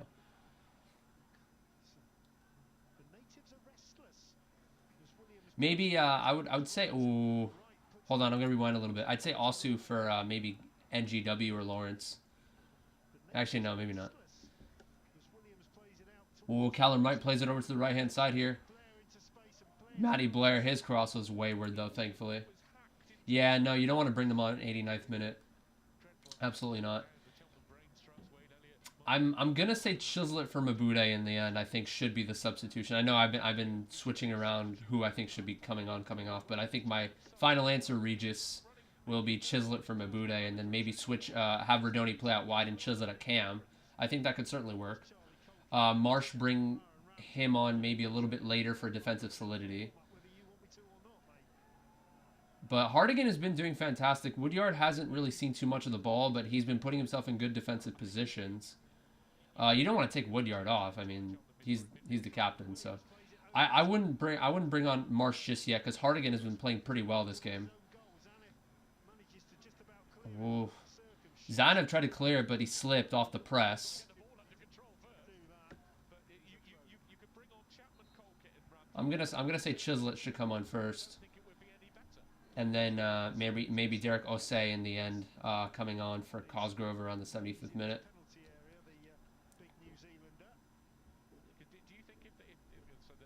Or we could play a 5. We could actually put Paul Kalambayi. We could sub off Mabude and bring on Kalambayi. We can play a 5-3-2 or 5-4-1 really. And then you could have a Sal and Rudy out wide, Hardigan and Woodyard in the center mids. I think either have that 5-4-1 or bring on Chislett for Mabude.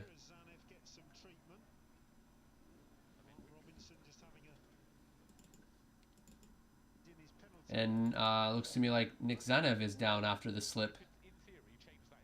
Yeah, so again, it was a long ball over the top, as per usual. Nessa Guinness-Walker played him back.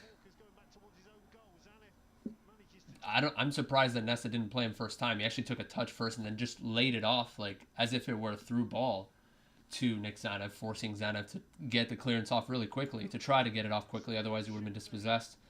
And just clashed heads, I think, with the defender. He's okay now. My time in the UK in general was fantastic. I think being at the AFC Wimbledon games was pretty much the height of the trip. And I gotta say, I had very high expectations. Like, I knew going into the games that the fans would be fantastic. The fans would make their voices heard. But my expectations were still exceeded. I mean, the crowd where I was at in the South Stand, constant, non-stop singing throughout the game. And you know, there are a few times where the crowd felt hard done by a few calls that the refs made, and everyone screaming in unison. Just the passion. The passion was certainly there, and you could feel the passion and the tension in the air. It was fantastic. Anyway, corner kick here for Cheltenham after a long throw was pinballed around a little bit and out for a corner.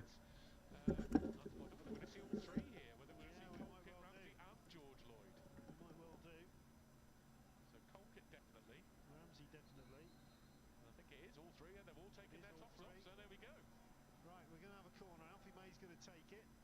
Referee wants Will Boyle and Dennis Walker to leave each other alone. And All right, here we go. Everyone's in the 6-yard box. Almost everyone on the pitch is in the 6-yard box right now. corner, and the volley came in from Boyle. He just sort of got his foot to it. That was an interesting one. Nightingale was trying to like put his weight on Boyle to prevent Boyle from getting a shot away, and Boyle was able to wrap his foot around and poke it towards goal, but near post side netting, thankfully, was the verdict. I shouted Jaggy as you were walking up the... Oh, what's up? Yeah, you're that one. Okay. I remember you, yeah. That was the Doncaster game, yeah. It was nice. I shouldn't say nice meeting you, but it was nice nice catching you at the stands. Yeah, Circum. So that could be the entire Ben Williams. Sends it forward, headed away though by the bandaged Hennigan. Headed away by Bernardo, because even the little black top. I was looking to my left as if I had my water bottle with me, but I don't, so I guess I'll dehydrate then. I forgot to drink water in between halves. Cheltenham, Will Boyle is going to take it, or is he going to take it before the Still 0-0 between Fleetwood and Doncaster, surprisingly. They've got to go through their marking assignments from some set pieces yet. Circum with the flick on, looking for He got to meet me, but he didn't tell me who he was. Like, we talked for a bit, and he asked me how many subscribers I had, or I think it was one of his friends who asked me how many subs I had, and I said I went from 178 to 192 or something like that from the Doncaster upload, and then I went up to 200 with the Wigan upload. But yeah, I got to talk to Obama for I'd say about 30 seconds. I didn't even know it was Obama. He didn't tell me it was Obama. Dang it.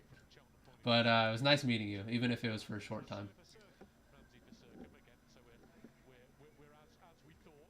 Now, be interesting whether this is probably Williams or Wright. I hate to tell you, Jordan, but Obama's a young gun. He's actually, I don't want to guess how old he is, but I'm gonna guess. I could be wrong here, Obama. Are you 9, 10? No, I think you're a little younger, or 8 or 9. Yeah, no, he's like 8 or 9, I think, something around that. He's way too young for a pint. But it was nice. It was nice meeting the both of you. One more for me at least. Jordan bought Obama a pint, not even knowing that he was too young for it. So I'll take it. Anyway. To really nail your side down, so it'll be interesting to see how he does. shocking ball from Will Boyle, giving the ball away, and Wimbledon Nightingale knocking it forward here. Ooh, that's a great first touch by Mbude. Hey, come on. Let's go, Dapo. Great first touch there from Dapo to get past Ben Williams on the defense. Just took a very heavy touch down the line. Oh, man. Okay. 13. Sorry. 12 or 13. Final answer, Regis.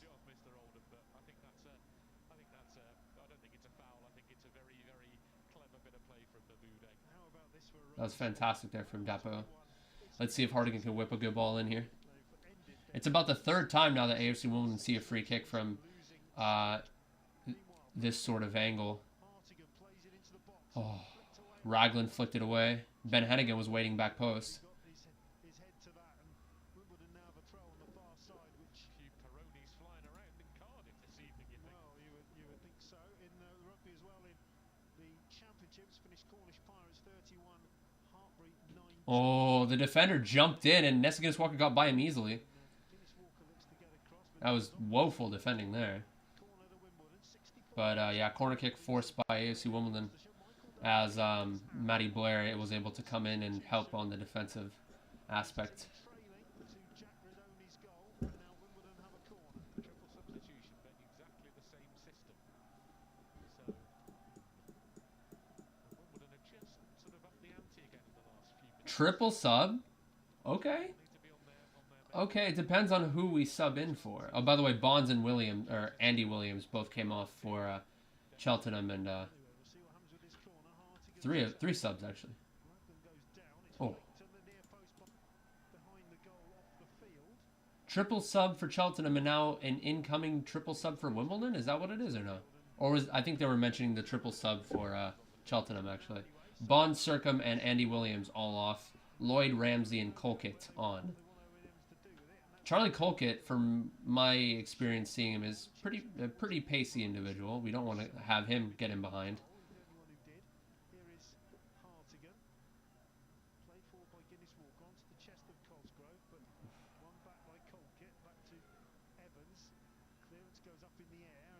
Or am I confusing players? Colquitt is a...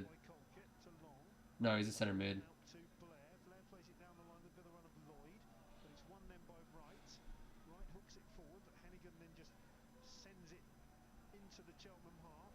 Put the pressure on Cosgrove. Come on, what are you doing? There was a ball bouncing at the top of the 18. I thought he would try to challenge that, maybe force an error there from Boyle. AFC Wimbledon are kind of sitting off now. Well, maybe not all of them. There's still some very high press here played by both Rudoni and Woodyard. Woodyard is going all the way up. We got to make sure we don't have too many numbers up.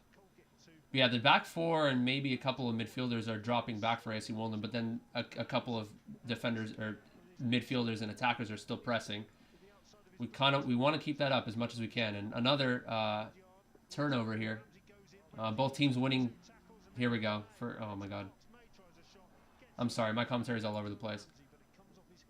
It looked to me like Alex Woodyard tried to do a helicopter move to try to get away from the impeding pressure, but then Alfie May came away with it. He took a few touches, tried to drive it, but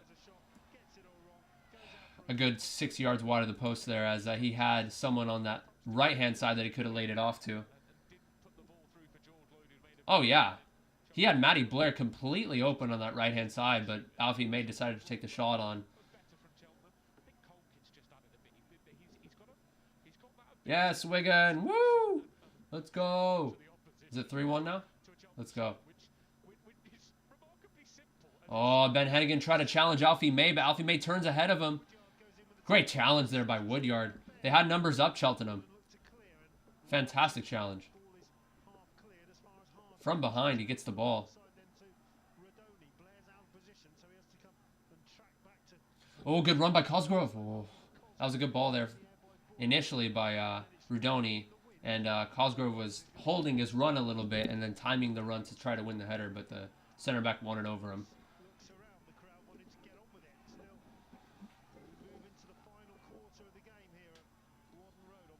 Come on, boys. Hold on to this shit.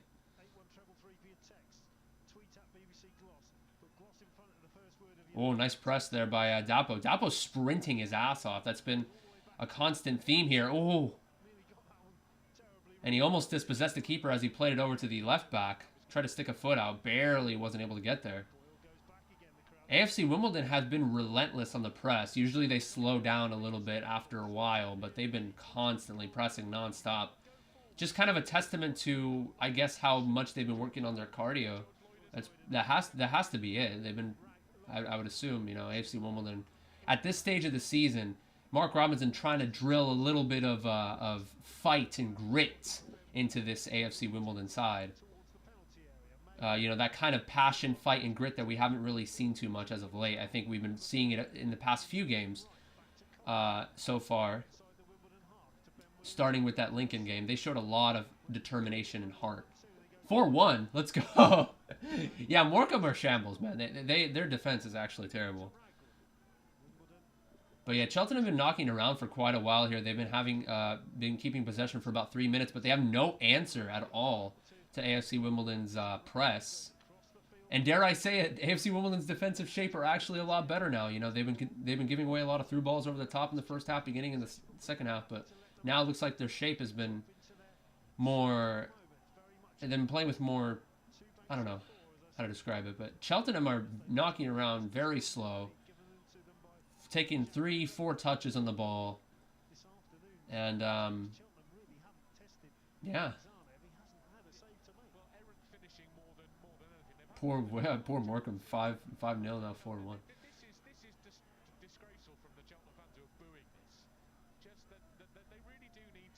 Oh, quick touch out from Bonds. Oh, okay, thank God. He tried to play a through ball there, and Hennigan was able to swoop it up. Let's go, Hartigan. Let's go. Good shit, Hardigan. Getting in the challenge there, but not coming in with the ball completely. Matty Blair on the right now. Defended by Nesta. Nicely done, Nesta. Just standing him up. Giving Long too much space. Thankfully, he doesn't get the cross off.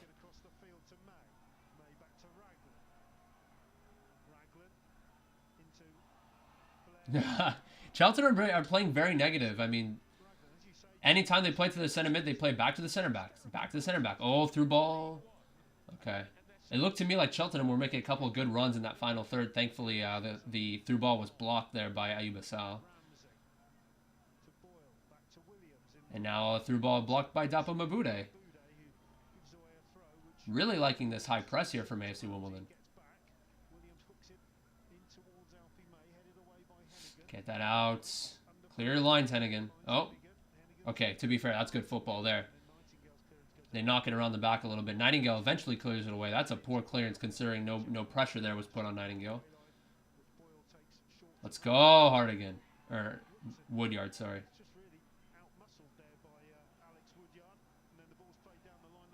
Ooh. Sam Cosgrove's too slow. The ball over the top played to Cosgrove. I thought he was going to get there, but he's too slow.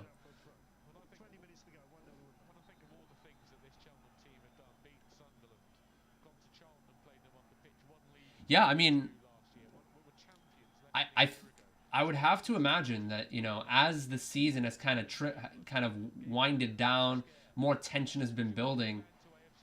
The players have been playing with a lot more grit, a lot more fight, and that's what you like to see. That being said, Blair, too much space right now. Hardigan has been contesting the whole time, but you would have liked to see somebody double up on Blair, as they usually do, but not that time. Yeah, Blair just took 3-4 touches down the center, but couldn't find anybody to play through, and he ended up playing it back to Long on that outside area, and Long tried to get the cross off, and it got blocked and then bounced off him. So it's going to be a throw-in for Wimbledon.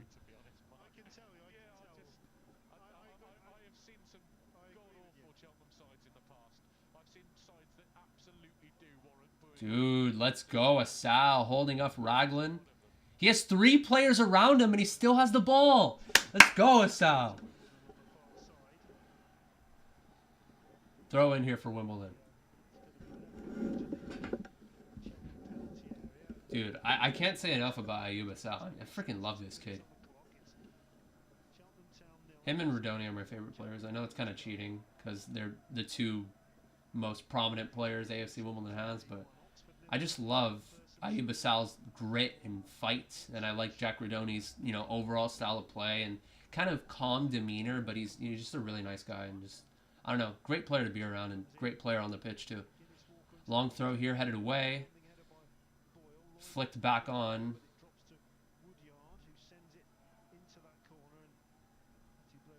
Oh, nicely done, Nesta. Out-muscles Blair, gets the cross off. Not the best cross in the world, though, as Jack Rodoni is on the back post, but it was yards away from him. Mabude here. I think it is time to make a sub. I think, you know, AFC Wimbledon's players have been putting their shifts in for sure. And as I say that, a sub's going to be made. Zach Robinson coming on for Sam Cosgrove. And I don't want to be too apprehensive about this substitution. Obviously, Zach Robinson had a very woeful game last time out against Lincoln. Well, I shouldn't say very woeful. He did well in the hold-up. He won a few headers. Very physically strong and imposing, but missed a couple of golden opportunities. But hopefully he can make it up for it this time. Zach Robinson, I think, you know, fresh legs, really. Fresh legs up top.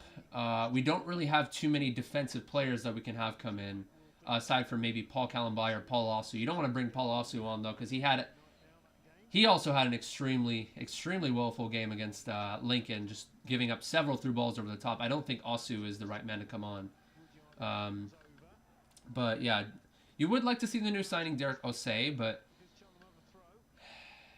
Robinson putting his trust in Zach Robinson.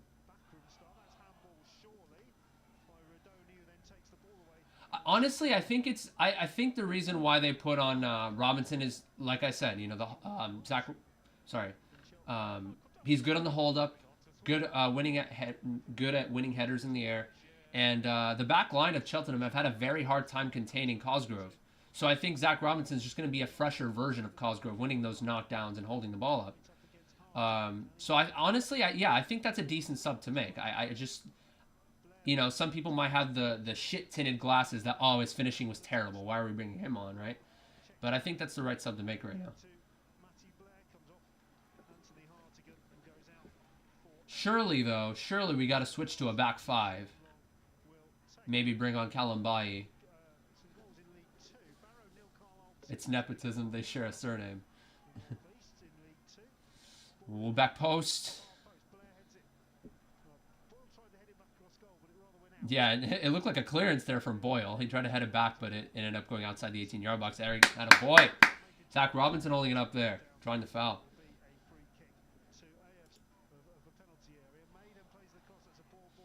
Yeah, he knew that the pressure was coming on there from Charlie Colkett. It kind of glanced over his shoulder and put his body in the way, drawing the foul. Very smartly done there by the youngster.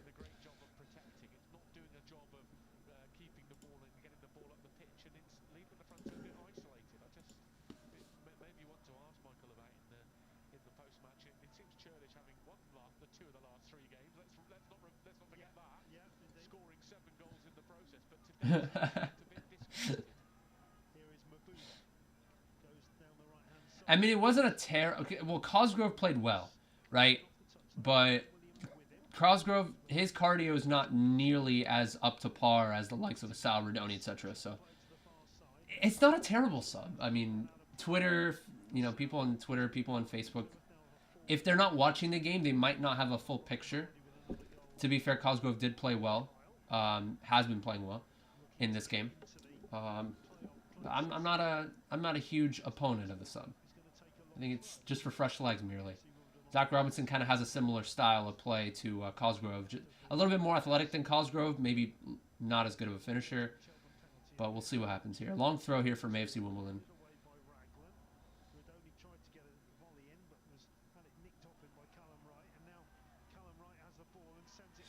Ooh, the ball sent over the top, and Zanev is there to clear his lines.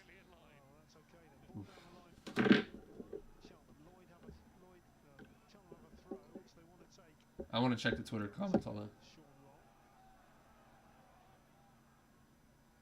Wait, let me pay attention to the game. Long gets dispossessed by Ayuba Sal.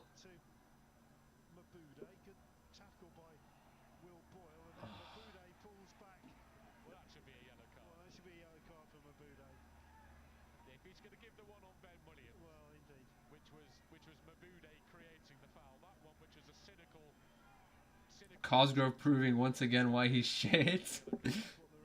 I mean, he's not... he's a statue, right? But he's been winning plenty of headers.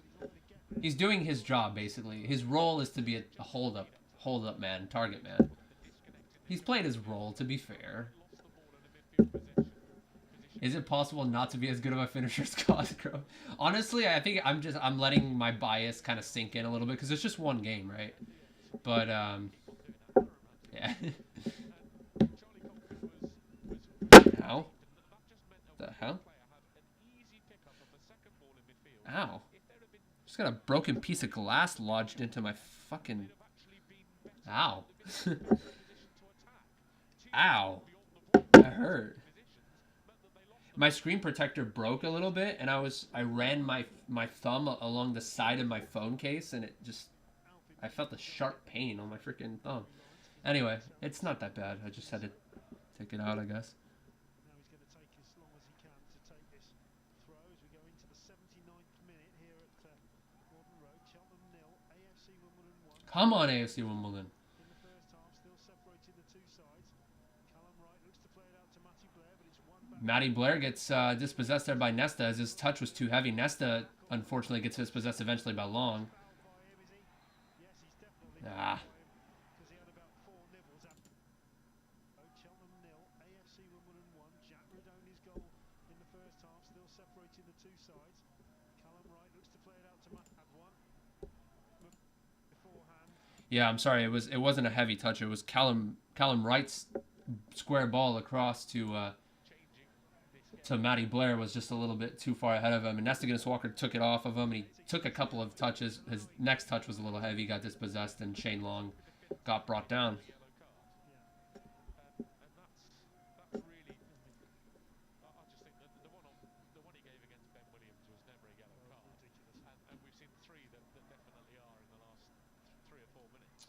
Very true.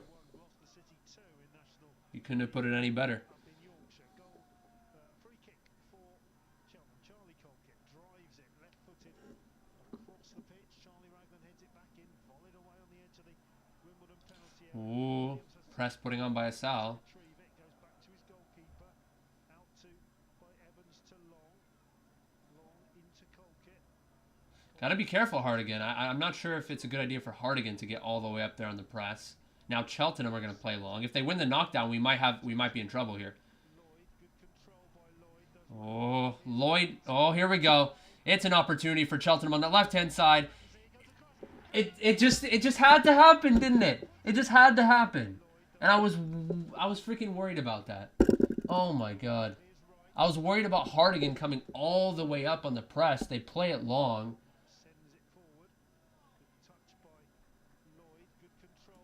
Yeah, and Lloyd, it looked to me like freaking Will Nightingale tried to get up on the challenge. Will Lloyd was holding it up, and then fucking Ben Hennigan came on the sliding challenge, intending to dispossess Wright, but Alfie May came away with possession, and then he laid it off.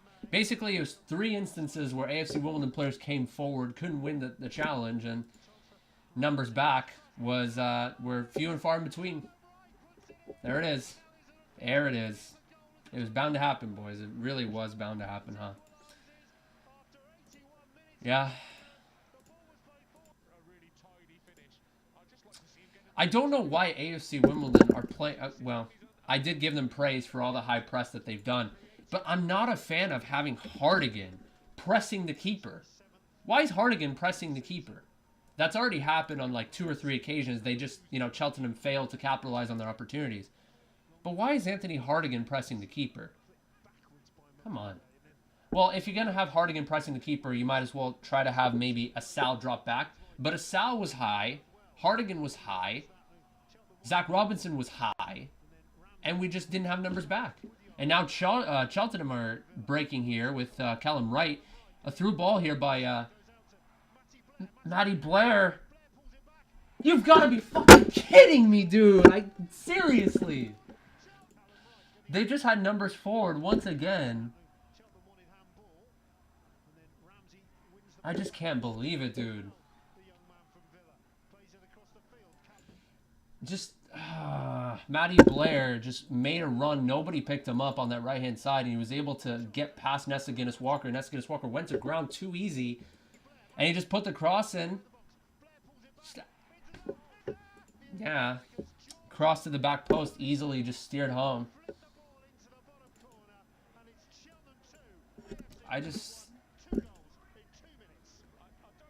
Have you thrown anything yet, Alabama? Have you thrown anything? Have you broken anything?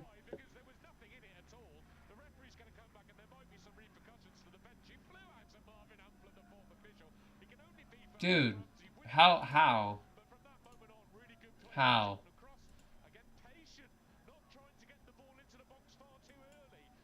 I just don't know, man. Am I surprised? No. Do I care? No.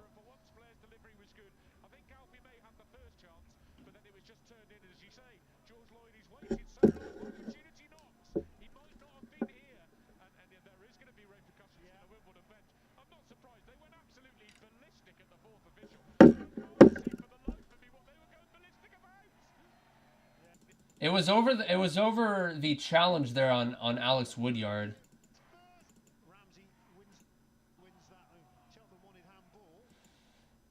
No, I don't think it was enough for a foul there, personally.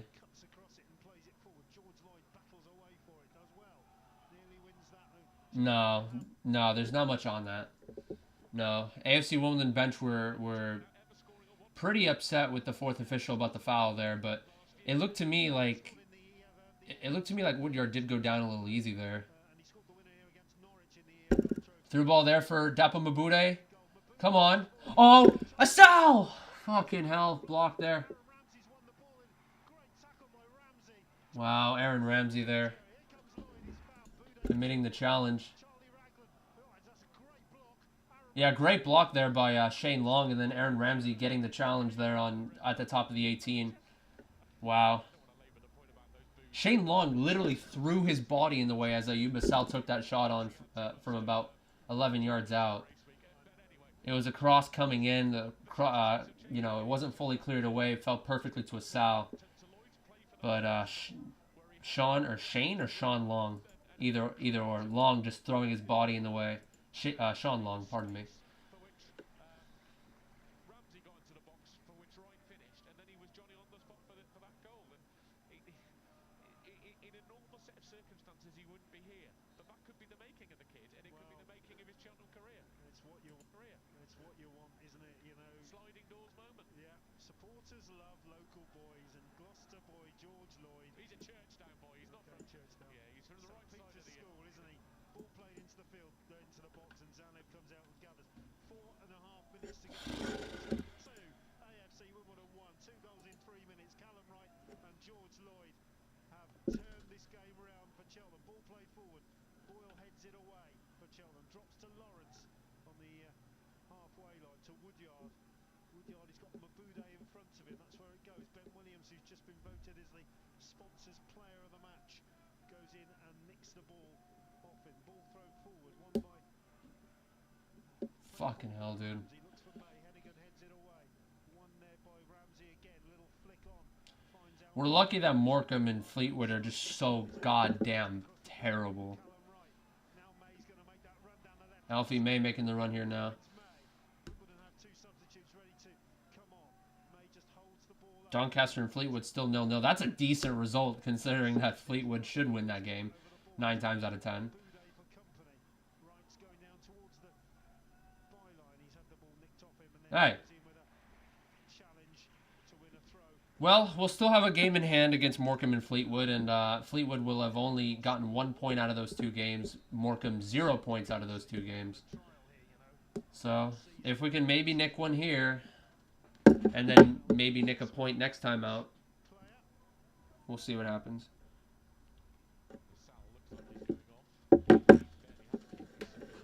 Well, here we go.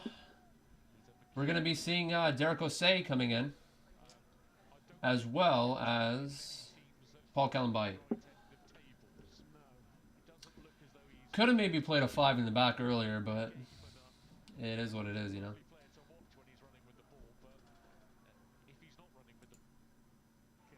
Colquitt lets it run.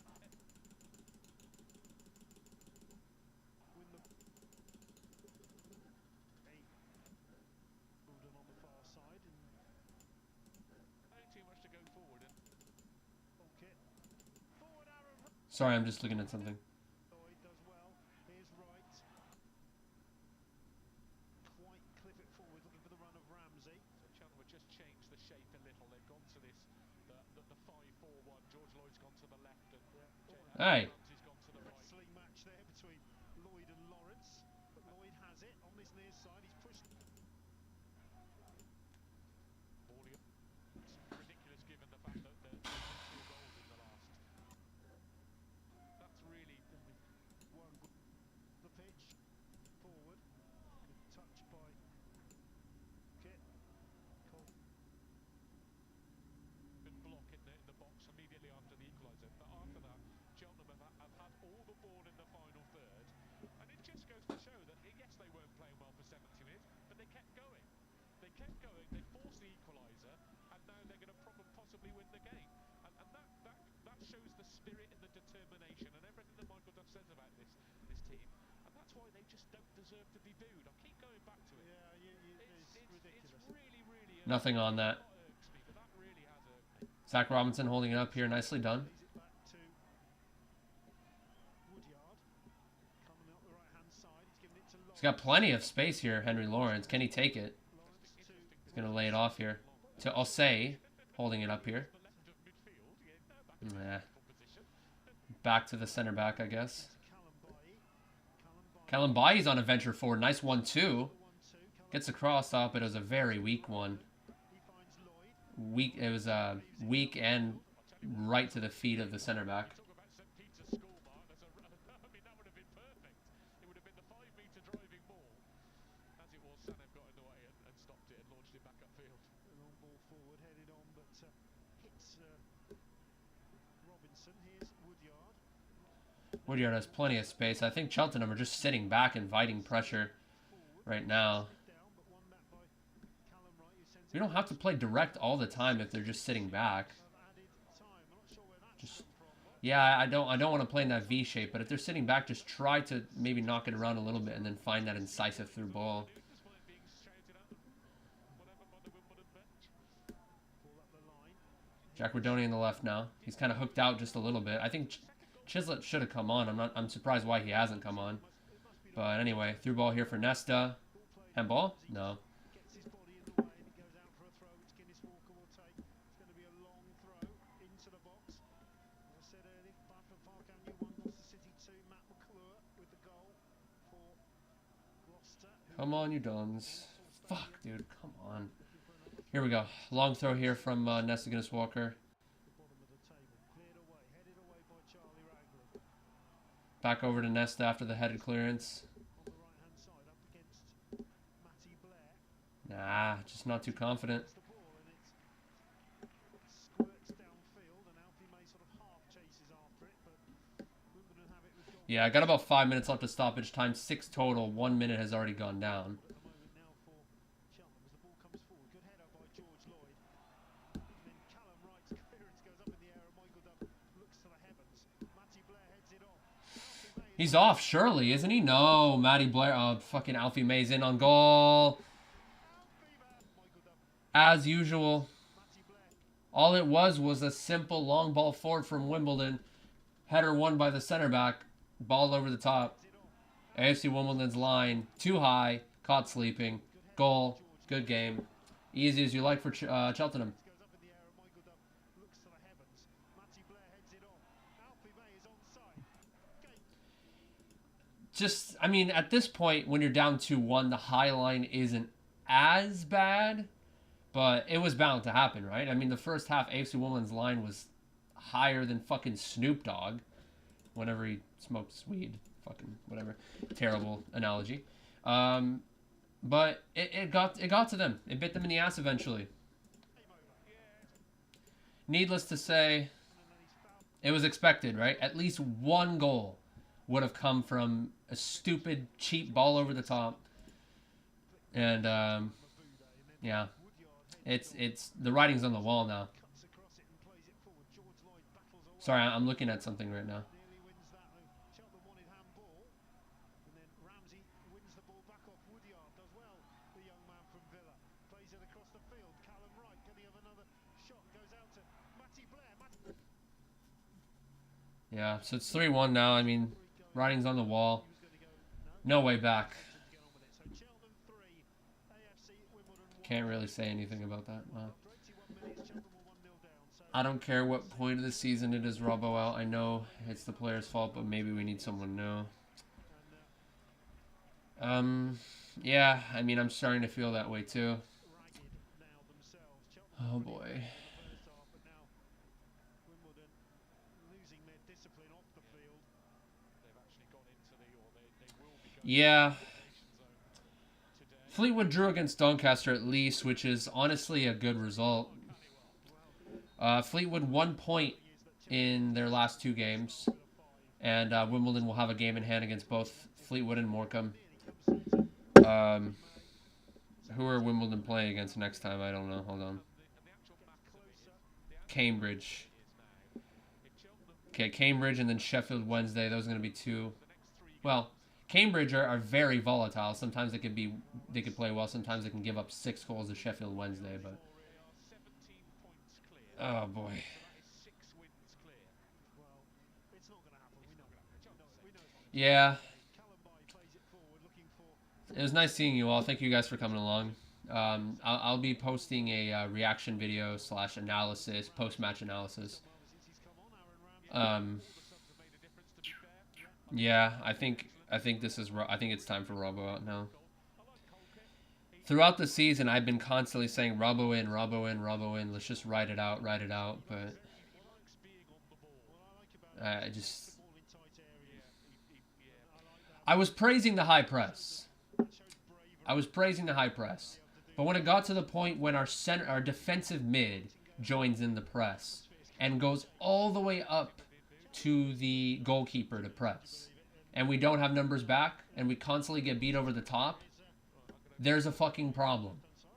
And yes, it could be down to the players in terms of their lack of performance and lack of consistency, but it also comes down to the tactics too.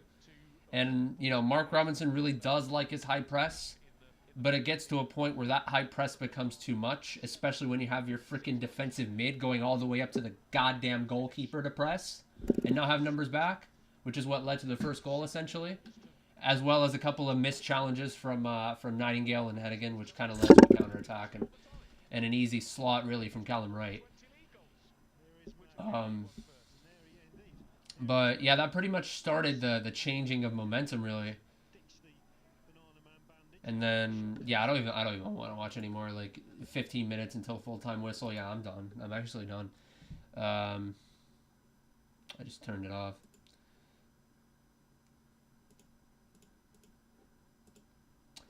Yeah, full-time whistle already. I mean, I've already gone into my analysis 2 minutes before the game freaking ended because it's already over. But yeah, that becomes a problem, right? When the high press, it gets to a point where 3 players are pressing at the same time.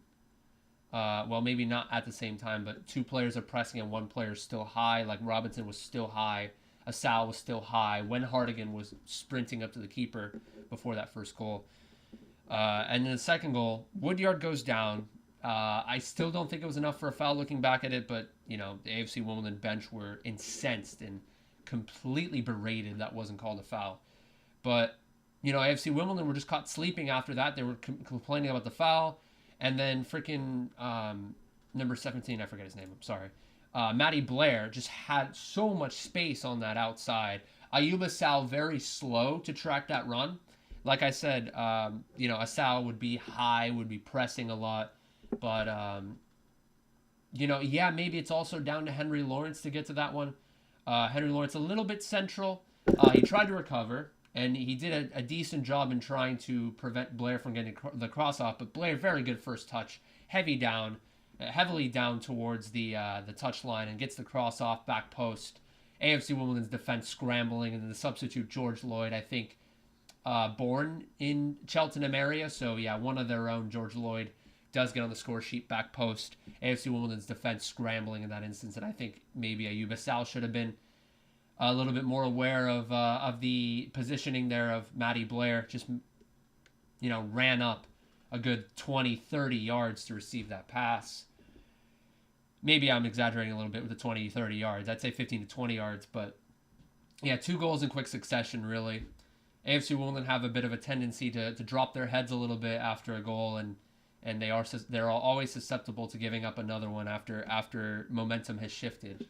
And, you know, considering that this is a young side and, you know, these players don't really have too much mental fortitude instilled upon them, this is where we need someone like a Lee Brown. This is where we need 1 or 2 other signings that we could have gotten in the transfer window. But, you know, Mark Robinson and the staff focused heavily on youth talent and trying to get rid of that debt, that's Plough Lane Stadium debt, as quickly as possible by not spending too much money in the market. And, you know, all these decisions are coming to bite us in the ass, really. And throughout the season, I've always been Robbo in, Robbo in, Robbo in. Let's just ride it out. You know, these players have a newfound, even though they haven't been in good form, these players have a sense of togetherness and unity that we haven't seen with other AFC Wimbledon sides with a lot of lone players and stuff. To be fair, those lone players have helped kept us up. Joe Pigotts, the Ramsdales, they've helped kept us up. But at this point of the season, I'm now leaning more towards Robbo out than I am Robbo in. Bless Robbo. Hell of a guy. Still learning, still growing as a manager. But I'm now starting to turn. that dial. And the tactics, while they are good, in the first half, the high press, the the confidence and conviction, sometimes lacking in the final third. But sorry, what am I saying at this point? I'm just rambling on about nothing. That's what happens when you're just frustrated and fuming. But Robbo out, I think, is now the verdict. I think we have to change something. And when we got Wally, when we got Glynn, we stayed up. Middle of the season transfers, we stayed up. Middle of the season manager transfers, we stayed up. And I think now's the time.